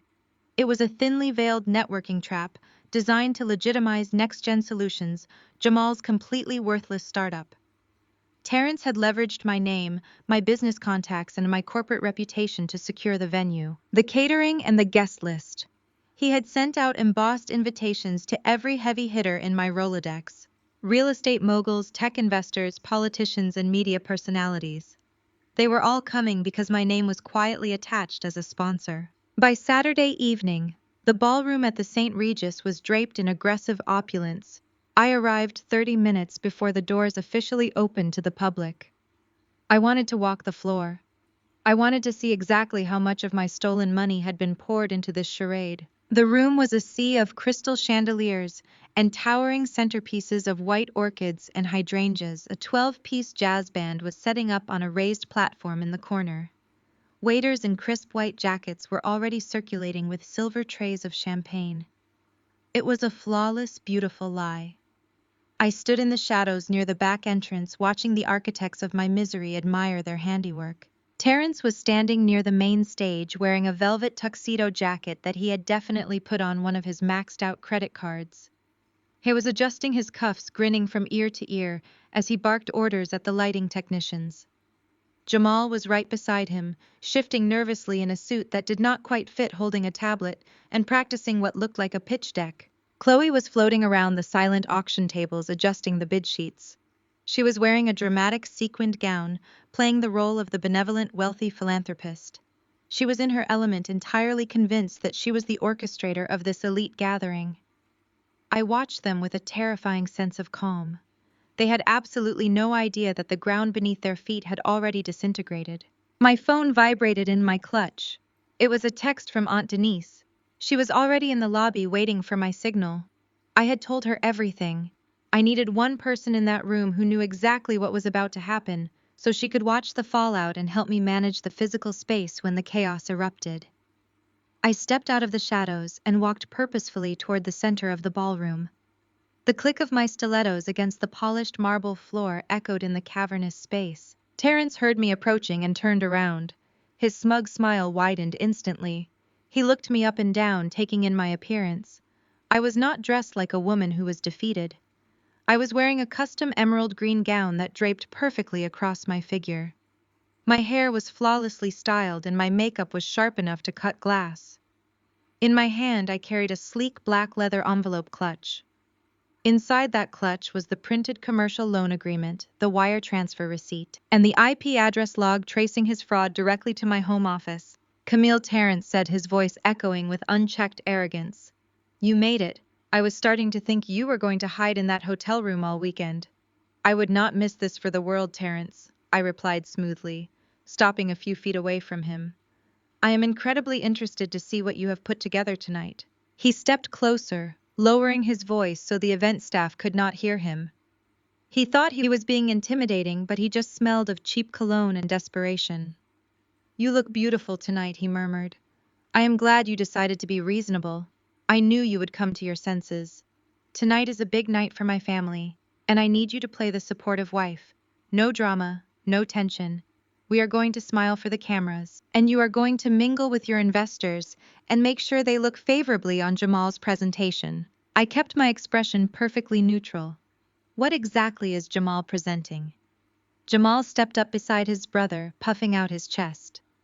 "I am doing a live demo of the next-gen platform," he bragged.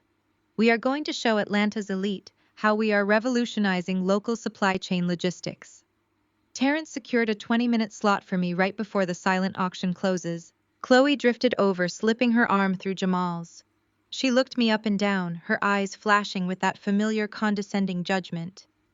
"It is a seed funding presentation," Chloe explained slowly, as if speaking to a child who did not understand basic economics. "We are leveraging this charity event to open a public funding round. Terrence has a brilliant strategy to get the momentum going." Terrence smirked, adjusting his bow tie. "It is all about social proof," he said smoothly. "People invest when they see other successful people investing. It creates a domino effect." I looked at him, my mind analyzing his words, piecing together his exact strategy. I knew how these galas worked. I knew how public pressure was weaponized in rooms full of wealthy egos. And suddenly his entire pathetic plan crystallized in my mind. He was going to ambush me. He had invited all of my highest-paying clients and wealthiest corporate connections. He was going to put Jamal on that stage to pitch a worthless, failing app. And then to validate the business to my network, Terrence was going to publicly announce a massive six-figure donation to the company. He was going to stand under the spotlight in front of 500 people and call me up to the stage. He was going to blindside me, handing me a microphone, forcing me to publicly endorse his brother's company in real time. He believed that because my public relations firm relied on a flawless reputation, I would be absolutely paralyzed by the fear of a public scandal. He thought I would rather write a check for $150,000 than cause a scene and humiliate my husband in front of my own investors. He was trying to trap me in a gilded cage of social expectation. He wanted to force my hand, legally binding me to his brother's company in front of hundreds of witnesses, permanently cementing his access to my wealth. It was actually a brilliant public relations maneuver.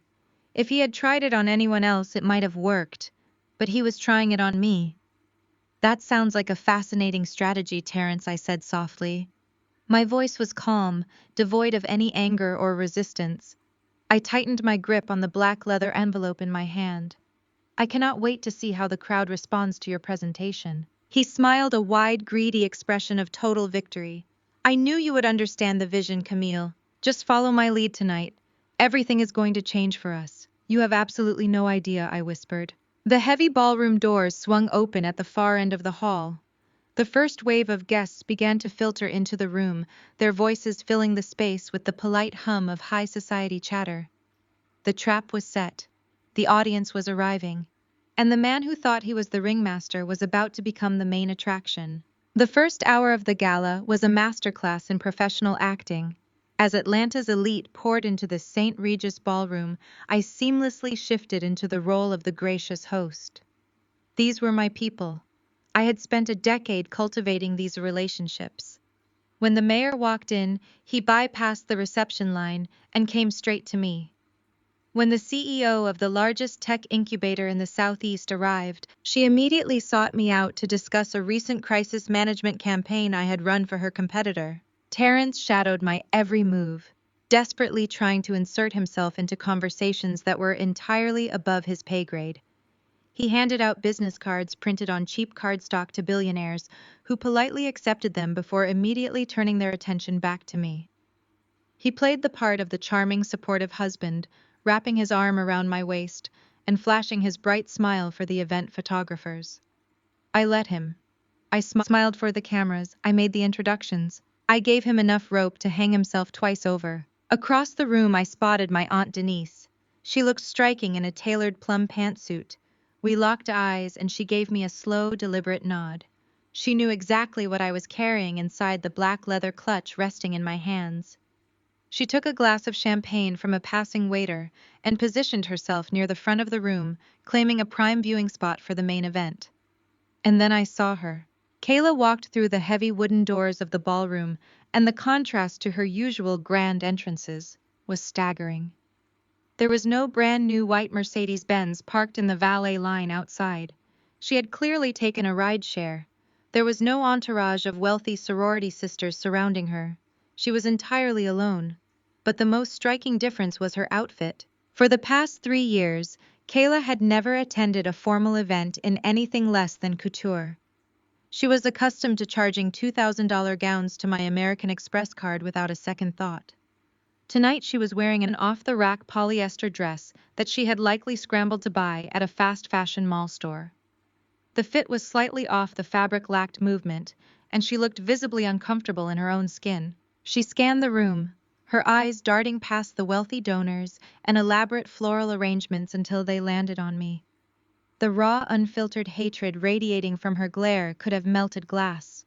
She marched straight toward me, ignoring the polite nods of the guests she pushed past. Terrence had stepped away to speak with the audio-visual team, leaving me standing alone near a towering display of white orchids.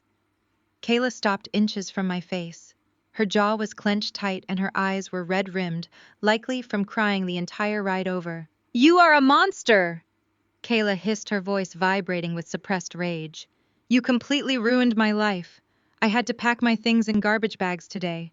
My sorority sisters will not even look at me. I have to figure out how to get a job just to eat." I took a slow sip of my champagne, completely unfazed by her hostility. "I am not a monster, Kayla," I replied, my voice steady and quiet. "I am simply a woman who stopped funding her own disrespect."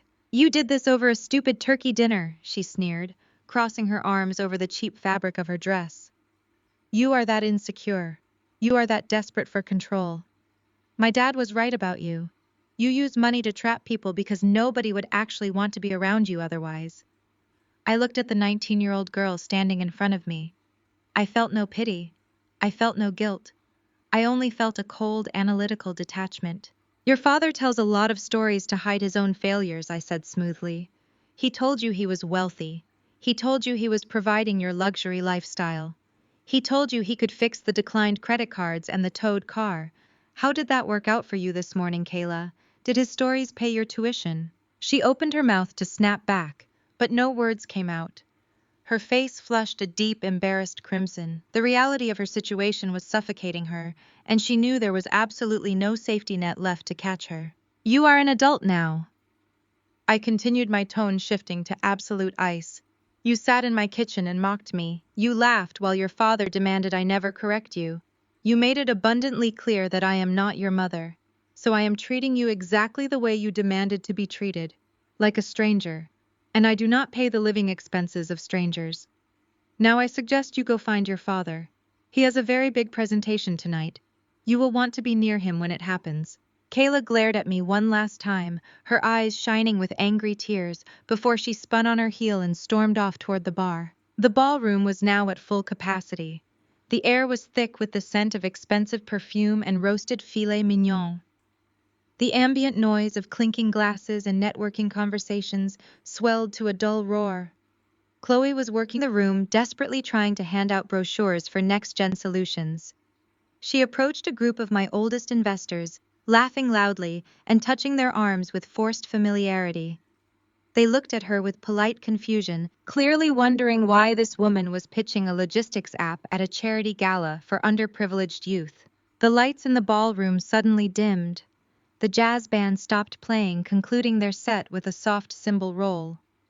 A hush fell over the crowd as the spotlight shifted to the center stage. The master of ceremonies, a prominent local radio host I had hired, stepped up to the podium and tapped the microphone. "Good evening, ladies and gentlemen," he boomed, his voice carrying clearly through the massive room. "Thank you all for joining us tonight for the inaugural Innovate Atlanta initiative. We are thrilled to see so many familiar faces dedicated to the future of our city." I moved closer to the front of the stage, standing right next to Aunt Denise. She reached out and gave my hand a brief, reassuring squeeze. I opened the clasp of my black leather clutch. My fingers brushed against the thick, folded edges of the printed commercial loan documents. The trap was fully armed, the audience was seated, and the main event was finally here. "Tonight is about creating opportunities," the host continued, gesturing toward the wings of the stage. "And there is no better example of local innovation and opportunity than the team behind Next Gen Solutions. Please welcome to the stage the visionary behind tonight's event, Mr. Terrence Anderson." The crowd offered polite, enthusiastic applause. Terrence walked out from behind the velvet curtains, practically glowing under the bright stage lights. He unbuttoned his velvet tuxedo jacket, took the microphone from the host, and looked out over the sea of wealthy investors. He looked incredibly proud. He looked like a man who believed he had finally conquered the world. He looked right at me and smiled. "Thank you, everyone," Terrence said, his voice deep and smooth, projecting total confidence. "Thank you for being here tonight. We have a very special presentation for you. But first I want to talk about family, and I want to talk about legacy." I kept my eyes locked on him. I did not blink. I waited for him to hand me the knife he was about to fall on. Terrence paced the center of the stage, holding the microphone close to his mouth. He projected that smooth, radio-ready baritone he always used to impress strangers. "When my brother Jamal came to me with the concept for Next Gen Solutions, Terrence boomed his free hand, gesturing broadly toward the darkened projection screens behind him. I knew we were looking at the absolute future of supply chain logistics. But innovation does not happen in a vacuum. It requires vision, it requires capital, and most importantly, it requires a community willing to step up and invest in its own. He paused, letting the silence hang in the cavernous ballroom to simulate dramatic effect. Beside him, Jamal gave a stiff, awkward wave to the crowd. Jamal looked like a deer caught in the headlights of a luxury sedan, entirely out of his depth. Down on the floor, Chloe was beaming. She stood on the tips of her toes, looking around at the tables of billionaires and real estate moguls, eagerly watching their faces to see if they were buying the illusion. We all know the statistics. Terrence continued pacing to the left side of the stage to engage the audience. We know how hard it is for local grassroots tech startups to secure that vital seed funding. Investors are cautious. They want to see proof of concept. They want to see social proof. They want to know that the people closest to the project believe in it enough to put their own money on the line. I stood perfectly still next to Aunt Denise, my hands resting lightly on the black leather clutch. Terrence was laying the groundwork flawlessly. He was speaking the language of venture capitalism, stringing together corporate buzzwords he had clearly rehearsed in front of a mirror for weeks. He was weaving a narrative of community empowerment and family loyalty, preparing to leverage the guilt of the wealthy elite sitting at the tables around me. And no one understands the power of vision quite like my beautiful wife, Camille, Terrence announced. The spotlight operator, who had clearly been given specific cues by my husband prior to the event, immediately swept the bright, blinding beam of light across the room. It hit me dead center. 500 heads turned in my direction simultaneously. The soft murmur of the crowd died down. Terrence smiled warmly, projecting the image of a fiercely proud and supportive partner. Camille has built a public relations empire right here in Atlanta. She knows a winning investment when she sees one. She knows how to spot raw talent, and she knows what it takes to build a legacy from the ground up. I am so incredibly blessed to have a partner who shares my commitment to elevating our family and our community. Camille, baby, come on up here. He waved his hand, beckoning me to the stage. The crowd erupted into polite, enthusiastic applause. It was a brilliantly constructed trap. When you build a career on managing public image, people assume you are a slave to it. Terrence was betting his entire life on the assumption that my brand was my greatest weakness. He believed that the social pressure of 500 wealthy eyes would absolutely paralyze me. He knew that the people sitting in this ballroom were the very investors, clients, and politicians who paid my firm millions of dollars a year to keep their reputations pristine. I thought I would rather swallow broken glass than cause a public scandal in front of my own revenue stream. I began to walk toward the stage. The crowd parted for me, creating a wide aisle. My emerald green gown flowed beautifully with each step, and the sharp click of my stilettos echoed against the marble floor. I kept my posture impossibly straight, my chin parallel to the ground. I did not rush. I took my time, allowing the audience to take in my total composure. As I passed the silent auction tables, I caught Kayla's eye. Her resentful glare had vanished, replaced by a sudden, desperate spark of hope. She was doing the math in her head. If I was walking up to that stage to publicly support her father, she assumed it meant Terrence had won the war. She thought the power dynamic had shifted back in their favor. She believed the canceled tuition and the repossessed Mercedes were just temporary hurdles, and her limitless allowance was about to be reinstated. I reached the carpeted steps leading up to the main stage.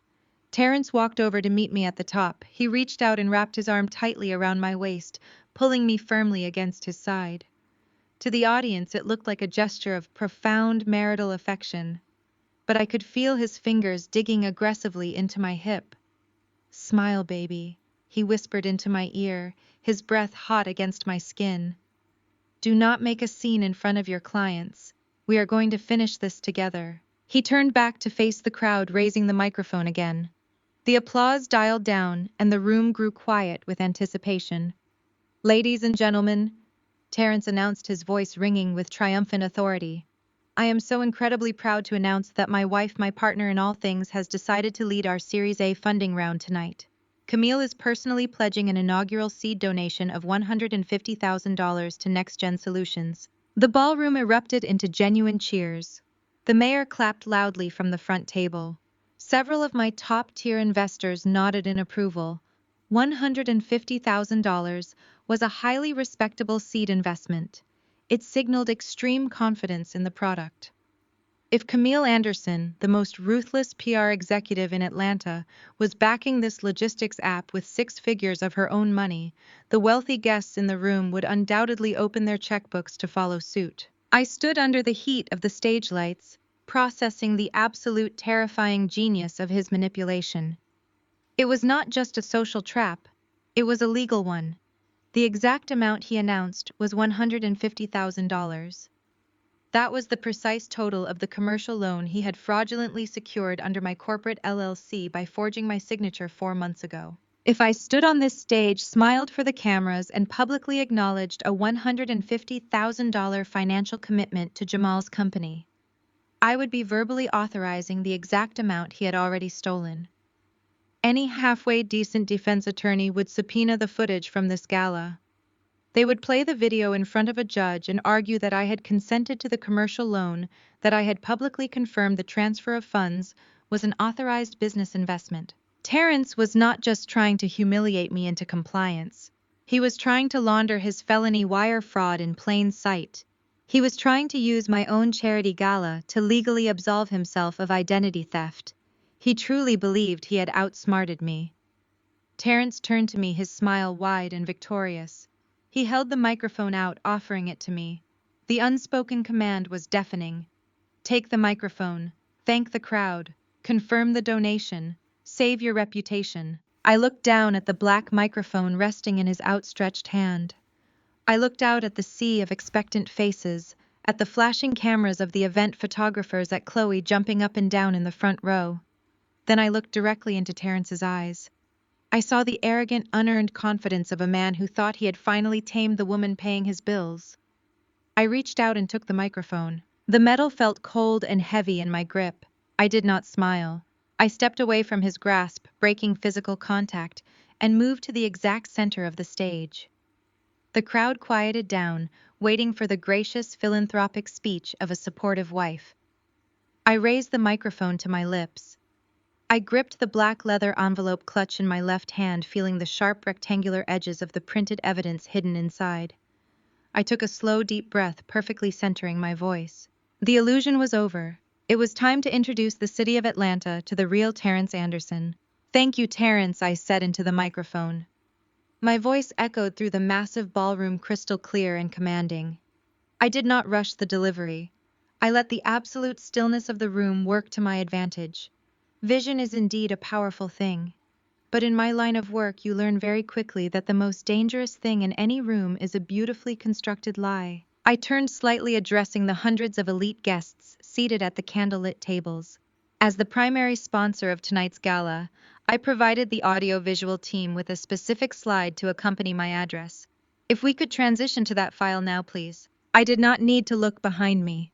I heard the sharp mechanical click of the projector switching inputs. The massive digital screens that flanked the stage instantly dropped the sleek modern logo of Next Gen Solutions. The ballroom was suddenly bathed in the stark, glaring white light of a scanned legal document. A collective audible gasp rippled through the front row. Several prominent investors leaned forward, squinting at the towering screens. Terrence froze. He looked over his shoulder, his eyes tracing the bold black text projected at 20 feet tall. It was the commercial loan agreement. The date of execution was highlighted in bright yellow. The borrower was listed as my public relations firm. And right at the bottom, perfectly magnified for the entire city of Atlanta to see, was my forged digital signature next to the sum of $150,000. What you are looking at, ladies and gentlemen, is not a philanthropic pledge, I announced, my voice slicing through the rising murmur of the crowd. You are looking at a commercial loan agreement that was executed 4 months ago. It was taken out against the flawless credit of my corporate entity. But I did not authorize this loan. I did not sign this document. I turned and looked directly at Terrence. The blood had completely drained from his face.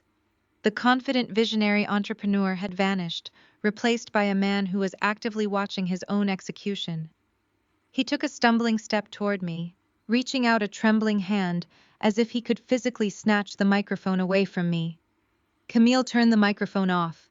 He hissed, his voice a frantic, breathy plea that was entirely picked up by the audio system. Stop talking right now. I took 2 deliberate steps away from him, keeping myself in the dead center of the stage light. I raised the microphone higher. The digital signature you see on those screens was executed from the IP address of my home office while I was in Los Angeles managing a client crisis. I continued speaking with the calm, measured cadence of a news anchor delivering a breaking bulletin. My husband, Terrence Anderson, used my corporate tax identification numbers to secure $150,000 in debt. And within 48 hours of that loan clearing, every single dime was wired to an external account. I pointed a perfectly manicured finger down at the front table. I pointed directly at Jamal and Chloe. It was wired directly to Next Gen Solutions, I stated. The very company you are being asked to invest your hard-earned capital into tonight was entirely bankrolled by stolen funds. The ballroom erupted. The polite high society whispers instantly escalated into a chaotic roar of disbelief and outrage. The CEO of the tech incubator, who had been sitting next to Chloe, abruptly stood up from her chair, grabbing her evening bag and taking 3 large steps away from the table as if Chloe were suddenly contagious. Jamal buried his face in his hands, his shoulders shaking.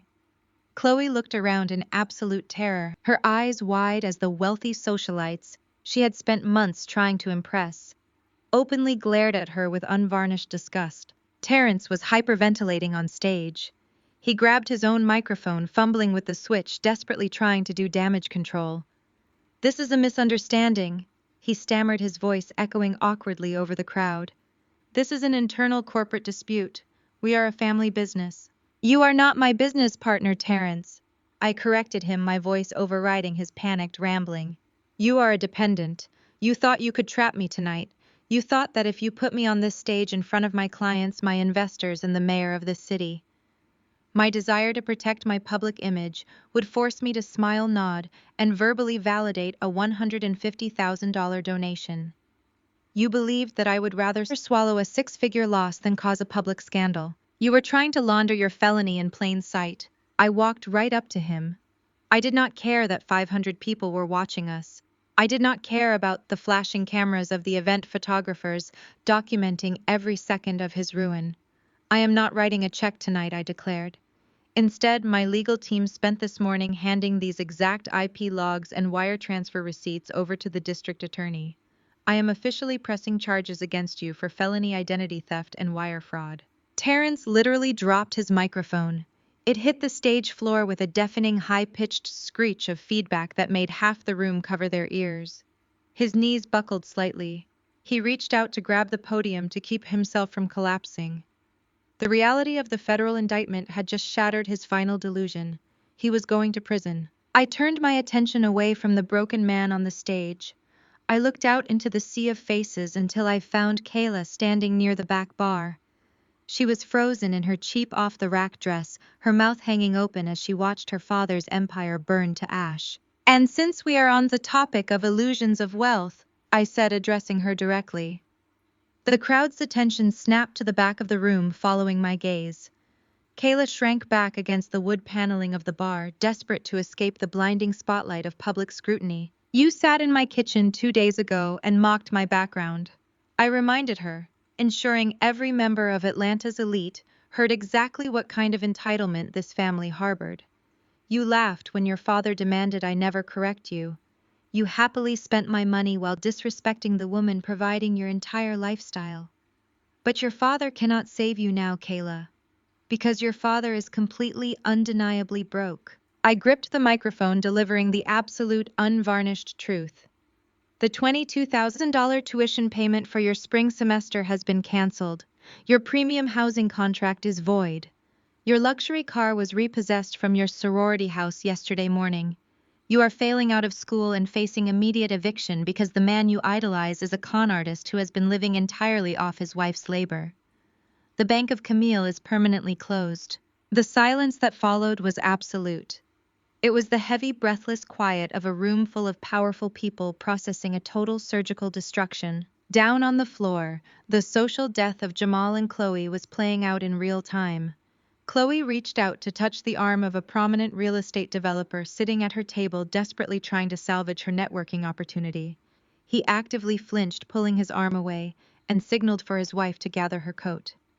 Investors were already pulling out their phones, emailing their assistants to cancel any scheduled meetings with next-gen solutions. Jamal's company was dead before it even got off the ground. They were completely trapped, surrounded by the disgusted whispers of the very people they had tried to swindle. I looked at Terence one last time. He was staring blankly at the floor of the stage, utterly destroyed. There was no aggressive posturing left. There was no demand for submission. There was only the pathetic shell of a man who had gambled with a shark and lost everything. "You told me I was desperate for a family," I said softly, stepping close enough that only he could hear my final words to him. "You told me I was terrified of being alone in my big empty house. You forgot one crucial detail, Terence. It is my house, and I prefer the quiet." I turned my back on him. I walked across the stage, my head held high, and descended the carpeted steps. The crowd parted for me immediately, offering a wide, respectful path toward the exit. Aunt Denise was waiting for me at the end of the aisle. She had a fiercely proud, knowing smile on her face. She held out her arm and I linked mine through hers. We walked through the heavy wooden doors of the St. Regis ballroom, leaving the chaos, the whispers, and the total ruin of Terence Anderson entirely behind us. The crisp night air of Atlanta hit my face as we stepped out onto the valet pavilion. The valet immediately brought my luxury SUV around. I handed the attendant a generous cash tip, opened the driver's side door, and slid into the plush leather seat. I took a deep, cleansing breath. The suffocating weight of unappreciated generosity was gone. I was finally completely free. The 2 weeks following the charity gala were the quietest, most productive days I had experienced in 3 years. The air in my home was clean. The silence was golden. I had changed the locks, updated the gate security protocols, and officially filed the divorce petition. My legal team was handling the communication with Terence's court-appointed public defender, and the district attorney was moving forward with the grand jury indictment for felony wire fraud. I was sitting in my sunroom on a Tuesday morning, enjoying a cup of Earl Grey tea and reviewing a quarterly earnings report for my firm, when my phone vibrated on the glass table. It was a text message from an unsaved number, but I recognized the cadence instantly. "Camille, please. I know you hate me right now, but you have to help me. I am literally begging you. My dad lied to me about everything. He told me he was going to fix the tuition and the car, but he didn't. The school officially dropped me from all my classes. They deactivated my student ID. The housing office gave me 24 hours to clear out my dorm room." I set my teacup down. I did not reply. I watched the 3 gray typing dots appear and disappear as she frantically composed her next message. "I am staying on an air mattress in my friend's apartment off campus." The next text read, "Her roommate hates me and wants me out by Friday. I had to get a job at a burger place down the street just to buy groceries. I am working the fry station, Camille." Me. Do you know how humiliating this is? My sorority sisters come in here and laugh at me. Please. I am sorry for what I said at the gala. I am sorry for Thanksgiving. I will do whatever you want. Just log in and pay the bursar's office so I can go back to my life. I promise I will be better. I read the messages twice. The entitlement was still staggering even in her desperation. She wasn't apologizing for her behavior. She was apologizing for the consequences. She wasn't reaching out because she recognized her profound disrespect. She was reaching out because the smell of stale grease was clinging to her clothes and her social status had completely evaporated. She wanted me to buy her way out of reality. She wanted the Bank of Camille to reopen. I tapped the screen, opening the keyboard. I typed out a single precise response. "Your father demanded I never correct you. He made it very clear that you are not my daughter. I respected his boundaries. I am respecting them now. You are an adult. You have a job. You will figure it out. Do not contact this number again." I hit send. Before she could type a frantic reply, I blocked the number completely. I blocked her on every social media platform. I severed the final frayed thread connecting her to my world. She was experiencing the brutal, unvarnished truth of adulthood without a safety net. She was learning that luxury is a privilege, not a right, and that disrespect carries a very steep price. The fry station was exactly where she needed to be. It was the only place that was going to teach her the value of a dollar she actually had to earn herself. My phone screen went dark. The quiet of the sunroom settled back around me. I picked up my teacup, took a slow sip, and turned my attention back to my quarterly earnings report. The numbers were excellent. 2 days after I permanently blocked Kayla from my life, the digital chime of my driveway security system echoed through the quiet expanse of my home. It was just past 7 in the evening.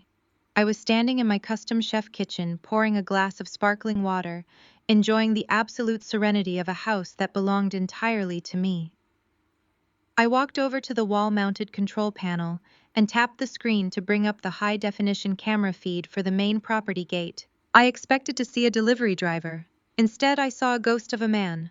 Terrence was standing on the other side of my wrought iron driveway gate. The transformation he had undergone in just a few short weeks was staggering. The polished, arrogant commercial real estate broker, who used to strut through my hallways in bespoke silk pajamas, was completely gone. In his place stood a broken, disheveled, and entirely desperate man.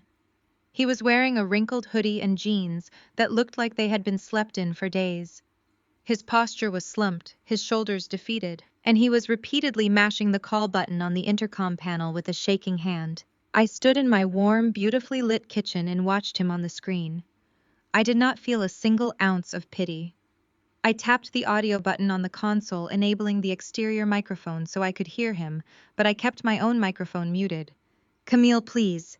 His voice crackled through the speaker. It was thick with tears and raw panic. "Please, I know you are in there. The lights are on. You have to let me in. You have to talk to me. I have nowhere else to go." I crossed my arms and listened. The desperation was palpable. The grand jury had officially convened earlier that week. Victor, my attorney, had kept me updated on every single movement the district attorney made. The evidence I provided was so overwhelming, so undeniably ironclad, that the indictment for felony wire fraud and identity theft had been handed down with terrifying speed. Terrence was no longer just a broke man facing a divorce. I was a criminal defendant staring down the barrel of a federal prison sentence. "Camille, I am begging you," Terrence sobbed, his voice cracking as he gripped the iron bars of the gate. "They served me with the indictment papers this morning. They froze the tiny bit of money I had left. Jamal will not even answer my calls. Chloe locked me out of their apartment because she is terrified the investigators are going to come after her next. I am sleeping in my car, Camille. I have absolutely nothing. You took everything." I unmuted my microphone. The sharp click echoed through the intercom. "I did not take anything, Terrence," I said. My voice was smooth, carrying through the crisp evening air to where he stood shivering outside. "I simply stopped paying for the things you could not afford. The federal government is taking your freedom because you are a thief." He jumped at the sound of my voice. He pressed his face closer to the camera, tears actively streaming down his cheeks. "Camille, you can fix this," he pleaded, his words tumbling over each other in a frantic rush. "You know the district attorney. You manage campaigns for half the politicians in this city. You can call your lawyer right now. You can tell them it was a misunderstanding. You can say you gave me verbal permission to take out that business loan and you just forgot. If you do not drop the charges, they are going to put me in a cell for years. Please, baby, I am your husband." I stared at the monitor. He was actually asking me to commit perjury. He wanted me to risk my impeccable corporate reputation, my public relations firm, and my own freedom to save him from the consequences of stealing from me. The sheer blinding entitlement he possessed had survived even his total financial ruin. "You are not my husband," I corrected him coldly. "You are the defendant in my active divorce proceeding. You are a fraud who forged my signature to steal $150,000. And Jamal and Chloe abandoning you is simply the reality of the ecosystem you built. They do not love you, Terrence. They loved my bank account. And without my bank account, you are completely useless to them." Terrence collapsed. His knees buckled, and he dropped straight down onto the hard concrete of my driveway. He gripped the heavy iron bars of the gate, burying his face against the cold metal, weeping loudly. It was a pathetic, visceral display of total defeat.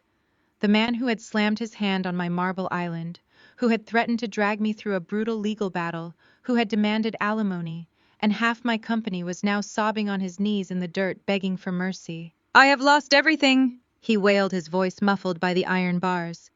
"Kayla hates me. She had to drop out of school. She is working at a fast food place and she blames me for all of it. I cannot get a job. My real estate license is suspended pending the fraud investigation. I am going to prison, Camille. Please have mercy on me. I was wrong. I was so arrogant and I was wrong. Just make it stop. I will do whatever you want." I looked down at the screen. I watched him trembling on the ground. I remembered the smirk on Chloe's face. I remembered Kayla throwing her designer bag on my table. I remembered Terrence looking me in the eye and telling me I had no right to demand respect in my own home. I leaned closer to the intercom. "You told me not to correct her," I said. Every syllable was deliberately placed sharp and unyielding as a diamond. So I corrected the only thing I had control over: my bank account. Terrence let out a loud, agonizing cry, burying his head in his hands. He knew it was over. He knew the absolute finality in my voice. There was no negotiation left to be had. I tapped the secondary button on the console, dialing the private security patrol for my gated community. The dispatcher answered immediately. "This is Camille at the main estate," I said clearly. "I have a trespasser currently kneeling at my private driveway gate. He is refusing to leave the premises. Please dispatch a patrol car to remove him immediately and contact the local authorities if he resists. He is not authorized to be anywhere near this property." I ended the call. I looked at the security feed one last time. In the distance, the flashing amber lights of the community security vehicle were already rounding the corner, approaching the end of my street. The guards pulled up, stepping out of their vehicle to pull a sobbing, broken Terrence off the ground. They guided him away from the iron bars, escorting him toward the back of their patrol car. I tapped the screen, turning off the camera feed. The wall panel went black. I walked away from the console, poured my glass of sparkling water, and returned to the quiet peace of my living room. The trash had officially taken itself out. The collapse of Jamal and Chloe's fabricated empire happened with a speed that was almost poetic to witness. The moment the district attorney formally indicted Terrence for wire fraud, the authorities immediately froze the Next Gen Solutions business accounts as part of the criminal investigation. Because Jamal and Chloe had been actively using that stolen $150,000 to float their personal expenses, their entire lives ground to a sudden catastrophic halt. Without my stolen capital masking their incompetence, the reality of their situation hit them with the force of a concrete wall. The luxury downtown apartment they had been leasing required a massive monthly rent payment that Jamal could no longer cover. The luxury vehicles they drove were repossessed within weeks when the automatic payments bounced. I learned through my attorney Victor that they were completely destitute. They were forced to file for Chapter 7 bankruptcy, their names permanently stained in the Atlanta public records. Chloe predictably tried to control the narrative one last time. Stripped of her designer athleisure and her expensive organic green juices, she sent a desperate, lengthy email directly to my corporate work address. I read it while sitting at my mahogany desk, marveling at her absolute lack of self-awareness. "Camille," the email read, dripping with the same weaponized therapy speak she had used to insult me. "I need you to know that I am a victim of financial abuse too. Jamal and Terrence lied to me about where that funding came from. As women, we share a trauma bond from dealing with these toxic men. We need to hold space for each other and heal together. I am asking you to please drop Jamal from the civil restitution suit so I do not have to move back into my parents' basement." I did not reply. I did not acknowledge her existence. I simply forwarded the pathetic email to Victor to add to the harassment file, and then I permanently blocked her email address from my company servers. Chloe had built her entire false sense of superiority on my dime, happily insulting my blackness and my background while eating my food. Letting her face the brutal humiliation of moving back into her parents' basement was the only closure I required. The criminal justice system moved with remarkable efficiency. Terrence had absolutely no defense. The IP address logs, the forged signature, and the wire transfer receipts were irrefutable. His court-appointed public defender took one look at the mountain of evidence Victor had compiled and advised him to take a plea deal. Going to trial would have resulted in a much harsher penalty, and Terrence simply did not have the funds to mount a protracted legal defense. I attended his sentencing hearing. I sat in the back row of the federal courtroom with Aunt Denise on my right and Victor on my left. I wore a pristine tailored cream suit. I wanted to look completely unbothered, radiant, and untouched by the chaos he had tried to bring into my life. When the bailiff brought Terrence into the courtroom, I almost did not recognize him. He was wearing a standard issue oversized prison jumpsuit. The charismatic, arrogant real estate broker who used to strut around my estate was completely erased. He looked aged, hollowed out, and physically smaller. His shoulders were hunched, and he kept his eyes glued to the floor. He knew I was in the room, but he lacked the courage to even look in my direction. The federal judge did not mince words. She delivered a scathing reprimand from the bench condemning Terrence for exploiting his marriage and intentionally defrauding a successful corporate entity for his own selfish gain. She sentenced him to 48 months in federal prison for aggravated identity theft and wire fraud, followed by 3 years of supervised release. She also ordered mandatory financial restitution to be paid to my public relations firm upon his release. The sharp, authoritative crack of the judge's gavel echoed through the quiet courtroom. It was the sound of absolute, undeniable justice. As the bailiffs moved forward to escort Terrence back to a holding cell, he finally turned his head and looked back at the gallery. His eyes found mine. They were filled with profound regret, sorrow, and a desperate, lingering plea for mercy. I gave him none. I sat perfectly still, my expression entirely blank, and watched the heavy wooden doors close behind him. The divorce was finalized by default shortly after the sentencing. Because Terrence was incarcerated and held absolutely zero assets, the dissolution of our marriage was completely uncontested. My ironclad prenuptial agreement held up flawlessly. He left the marriage exactly as he had entered it, with absolutely nothing. My house, my investment portfolios, and my boutique public relations firm remained entirely untouched and fiercely protected. I returned to my estate in Buckhead that afternoon. The house was spotless, bathed in warm natural light, and blissfully quiet. I walked into the kitchen, poured myself a glass of expensive Cabernet, and set my phone on the marble island. It was time to perform the final necessary cleansing of my life. I opened my contact list. I found Terrence's name, selected his profile, and hit block. I found Jamal's number and did the same. I double-checked that Kayla and Chloe were permanently blocked across every possible communication channel, but blocking them was not enough. I wanted to ensure that no desperate voicemail, no manipulative text message, and no future plea for money would ever reach me again. I called my cellular provider and requested a complete phone number change. I updated my contact information with my elite clients, my family, and my close friends. I systematically purged every digital trace of Terrence Anderson and his parasitic family from my existence. I deleted the wedding photos from my cloud storage. I threw away the few insignificant items he had left behind in the guest room. I erased them with the same cold, calculating precision I used to manage my corporate accounts. I stood in the center of my beautiful, sprawling home. The air felt lighter. The suffocating weight of unappreciated generosity, the constant draining pressure of trying to buy my way into a family that only viewed me as an ATM, was entirely gone. I was 35 years old, spectacularly wealthy, incredibly successful, and completely unburdened. I took a slow sip of my wine, savoring the rich, complex flavor, and smiled. The severance was absolute. The legal and emotional ties were permanently burned to ash, and I was finally ready to move forward. 6 months later, the suffocating humidity of Atlanta had been entirely replaced by the crisp, golden autumn air of Paris. I stood on the wraparound wrought iron balcony of my penthouse suite at the Hotel Plaza Athénée, wrapping a silk shawl tightly around my shoulders.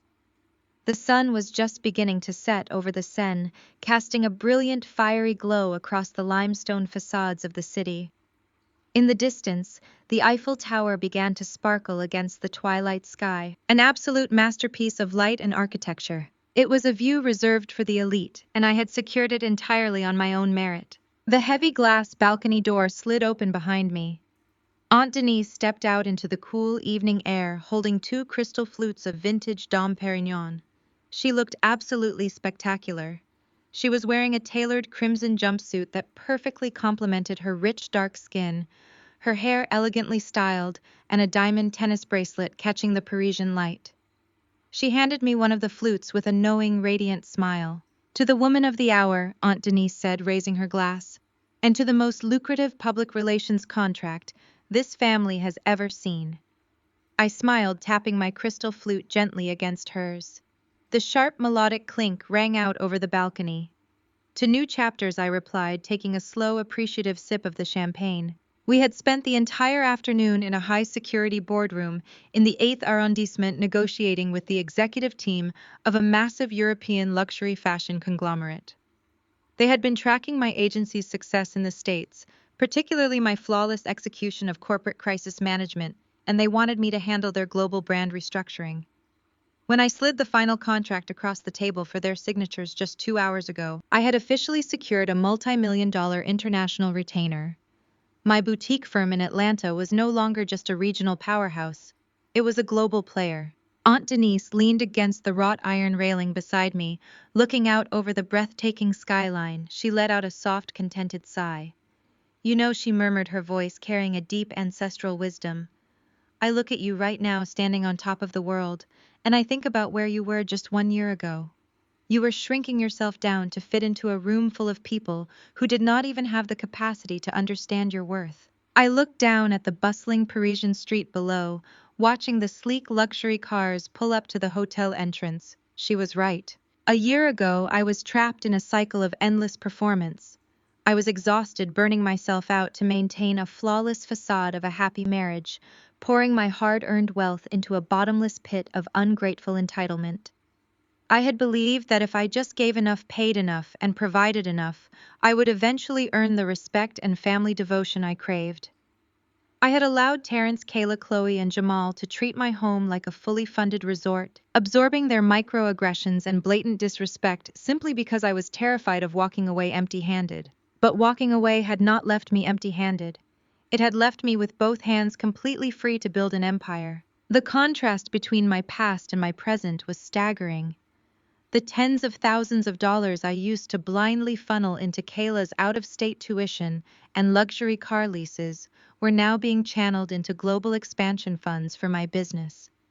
The money Terrence had stolen to prop up Jamal's ridiculous tech startup had been fully recovered through the courts and aggressively reinvested into my own diverse portfolios. Every single dollar that used to finance my own humiliation was now actively working to secure my generational wealth. I had not heard Terrence's name in months. He was a federal inmate serving out his sentence in complete obscurity, completely removed from my reality. Kayla had faded into the background, learning the harsh, unglamorous lessons of adulthood without a stolen safety net to catch her falls. Chloe and Jamal were entirely forgotten, their toxic echoes silenced by the sheer altitude of my current life. They had all assumed that my success was a resource meant to be exploited. They fundamentally misunderstood that the very same ruthlessness, intelligence, and calculation required to build a multi-million-dollar public relations firm could easily be turned against them the moment they crossed the line. I turned away from the skyline and looked at Aunt Denise. She had been the only one who saw the truth from the very beginning. She had stood in my kitchen on that fateful Thanksgiving day, watched them take me for granted, and reminded me of my power. I had brought her to Paris on this business trip entirely on my dime, flying us first class and booking the finest suites, because true generosity belongs to those who offer genuine love and loyalty in return. "You were right about them, Aunt Denise," I said quietly, the cool Parisian wind catching the edges of my silk shawl. "You saw the parasites long before I was willing to admit they were feeding on me." Aunt Denise smiled, reaching out to gently squeeze my arm. "I just hated watching a queen willingly step off her throne to serve the court jesters," she replied.